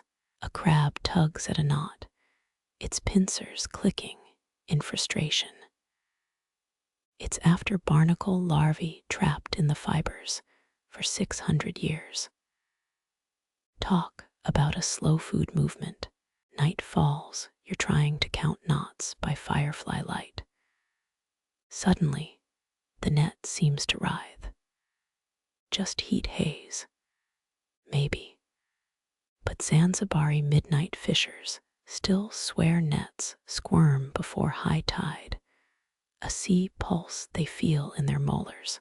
Dawn exposes your mistake. You've been kneeling on a stone mosaic. Brush off sand. The tiles form a giant net, each intersection marked with a number. It's a do-it-yourself tide calculator, medieval math for the masses. Historians still argue whether these nets doubled as nautical maps. They're knots encoding coastal landmarks. Malindi University's 3D models suggest yes, but try navigating with a half-rot net during a squall. Let's call it optimistic. Dig deeper. Your trowel clinks against terracotta. It's a child's practice net, miniature, knots perfectly replicated. Apprentices started as young as 4, their tiny fingers prized for delicate work. Dropout rates. Look up how many dolls washed out to sea. The sun's high now, your shadow clones the net's grid on hot sand. Walk its ghostly weave. 15 paces to a spiral. That's where fishermen held moonlit auctions. Buyers bid with clamshells, each size representing a fish type. Fraudsters painted cowries to mimic larger shells, ancient seafood Ponzi schemes. Under a collapsed palm frond, scroll fragments. They're tax records for not tax. Sultans charged per hitch, sparking a black market for pre-knotted ghost nets. Corrupt officials got creative. One got busted using spider webs as ultrafine high tide indicators. Your canteen's last drip hits the sand, it beads up, imitating mercury. Net makers perfected this illusion using fish oil, hawking waterproof nets that just repelled drops while soaking through. Early Yelp reviews were damp. The wind brings a new stench, not decay. It's low tide. Thousands of mollusks exhale at once, a briny sigh that coated these nets twice daily. Close your eyes. That's the sound of a million clams judging your life choices.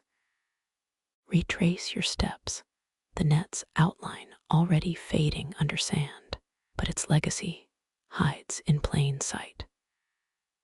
Check Melindy's harbor walls.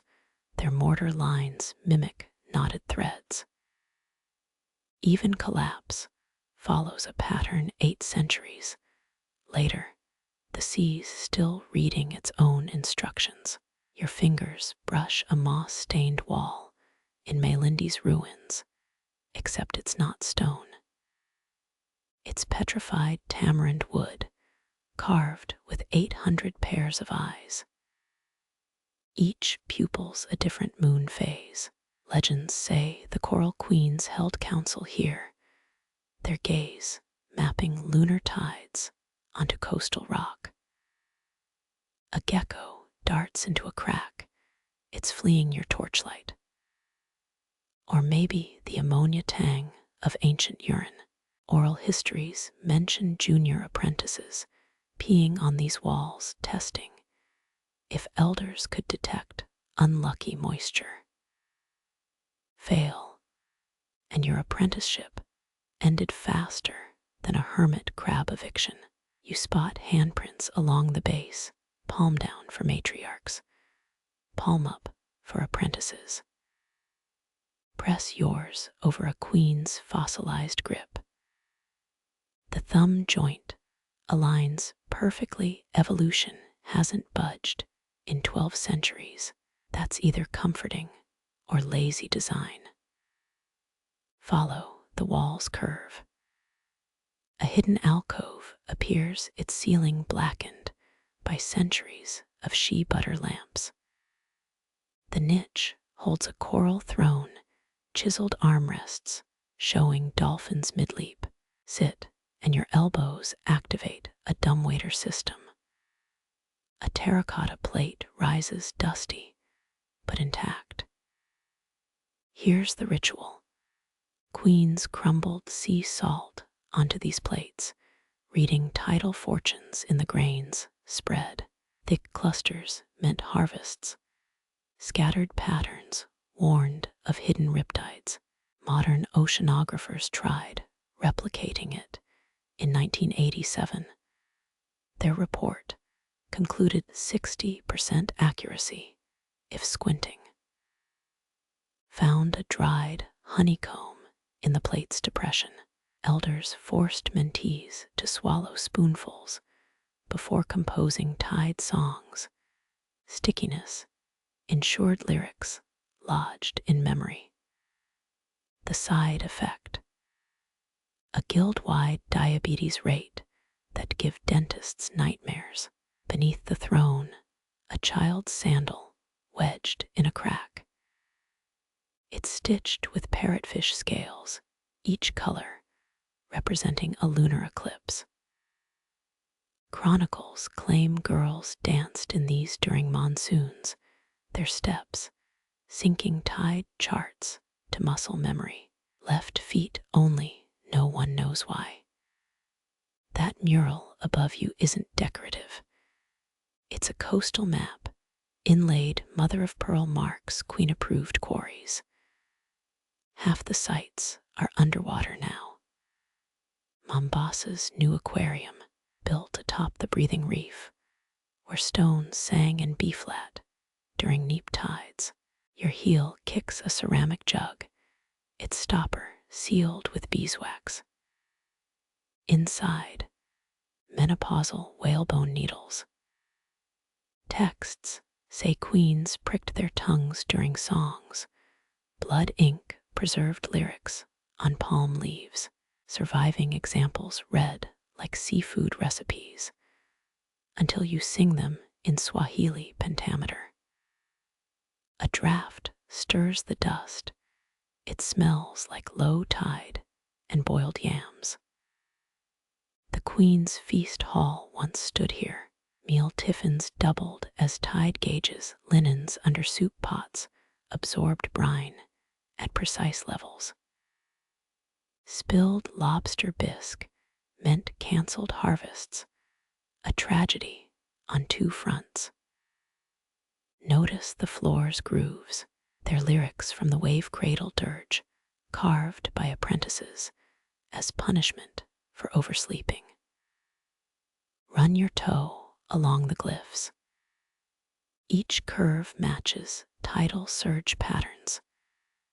UNESCO added it to their endangered chants list in 2003. No one's volunteered to perform it. Find a rusted key beneath a tile. It's non-functional, just a ceremonial prop from the greeting of the first stone. New queens bit these during initiations, leaving dental records in iron.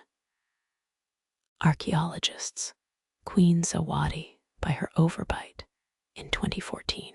Her descendant runs a surf shop in Lamu. Behind a crumbling pillar, graffiti from rival guilds. A crude octopus mocks the coral queen's headdresses. Translation: your tides ain't sent classy. Revenge came via embargoes. Non-aligned builders got rocks that crumbled in humidity. Ancient Yelp wars were stone cold. Burnt coral fragments litter the northwest corner. Matriarchs conducted moonburn rites, here melting tide charts onto their forearms. Supposedly, the scars glowed during dangerous swells. Modern recreations, degree burns, and zero luminescence. Some traditions deserve extinction. Under your left knee, a cracked incense holder shaped like a conch. Inhale the residue. It's myrrh cut with dried seahorse, meant to sharpen lunar calculations. The only thing it sharpens now is your allergy symptoms. The wall ends at a fresco of women hauling stones, but their baskets hold starfish, not coral. Scrolls debate if this is metaphor or tax evasion. One scholar insists starfish were currency. Her tenure rides on proving it. Your torch flickers. Time to leave. As you exit, a mosaic crunches underfoot. It's the queen's crest, a nautilus shell devouring its own tail. Poetic, until you realize it's just a poorly drawn cinnamon roll. Historians still argue whether their songs encoded tide tables or invoked deities. Why not both? Oceanography and faith often waltz when livelihoods depend on fickle moons. Outside, moonlight reveals what you missed, a queen's name scratched near the lintel. Mama Kai signed her work with a fishing hook. She ruled longer than any monarch her secret, delegating eclipse duties to her twin granddaughters. Your shirt tugs. It's just thorny jasmine, but for a second, you swear it's a skeletal hand. Coral queens supposedly haunt intruders by rearranging their toolkits. Check your backpack. Your water bottle's in the wrong side pocket. Coincidences are getting cheeky tonight. Dawn's first rays hit the throne, projecting a tide chart onto the far wall. It's accurate for today's low tide. 1,200 years later, the Queen's almanac still works. Their true power making you feel underqualified to open a sunscreen bottle. Salt water licks your shins as you wade into the shallows, the ruins now hosting more parrotfish than pilgrims. A moray eel darts from a coral-encrusted archway, its grin mocking your neon snorkel. UNESCO added this site in 2017 after that viral talk of a seahorse photobombing archaeologists. Heritage meets hashtags. Your fin kicks up silt, revealing a foundation stone carved with 9 interlocking spirals. It's the coral queen's signature motif, a tidal calendar still used by Zanzibari fisherfolk. Fact: traders exported these spiral-inscribed stones as far as Gujarat. Archaeologists found one in a 14th century Indian dockyard, outlasting the empire that shipped it.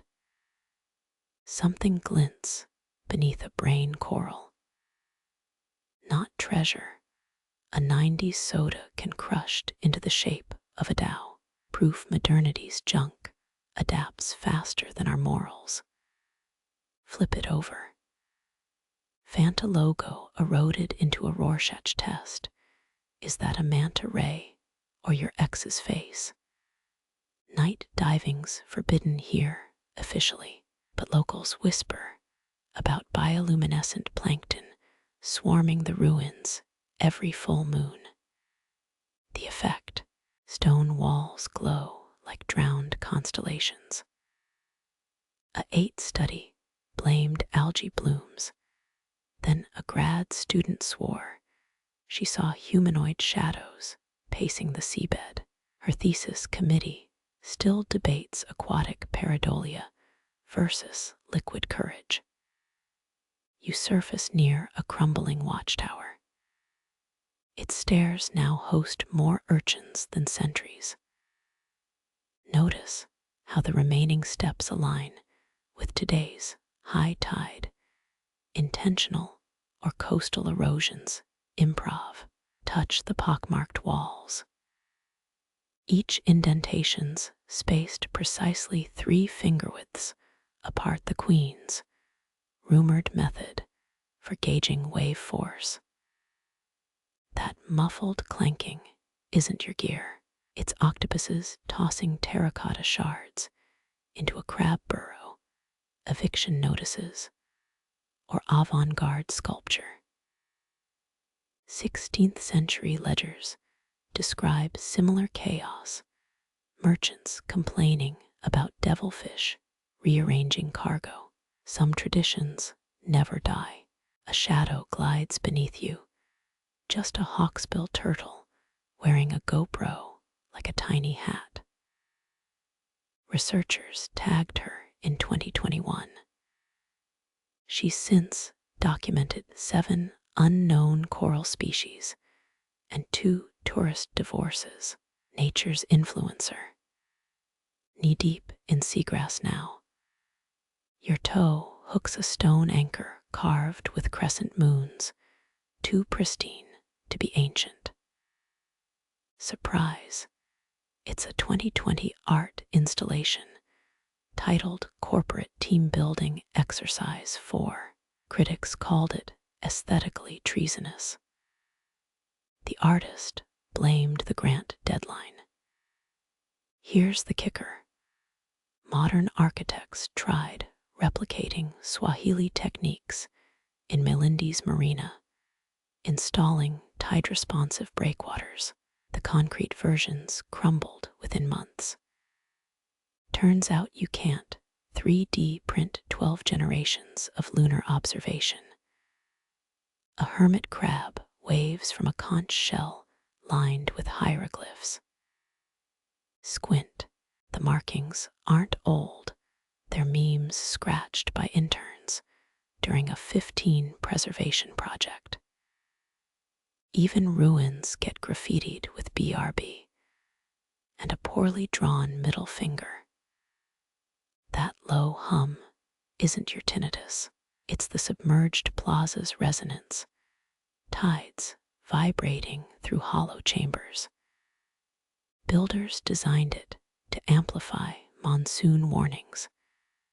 Today, mostly startles narcoleptic barracudas. You trip over a fossilized breadfruit, or is it a petrified volleyball? Time blurs here. Chronicles wrote of round fungal growths near the docks. Translation: kids lost playthings calcifying into pseudo-artifacts. Spot the cement mixer half buried in the sand. Conservationists abandoned it during a funding crisis. Now clownfish nest in its drum. Coral grows thicker here than on adjacent reefs. Take notes, marine biologists. The debate rages onshore. Should reconstructions use original tidal methods or hydraulic jacks? Traditionalists brew mangrove wine bribes. Modernists cite OSHA regulations.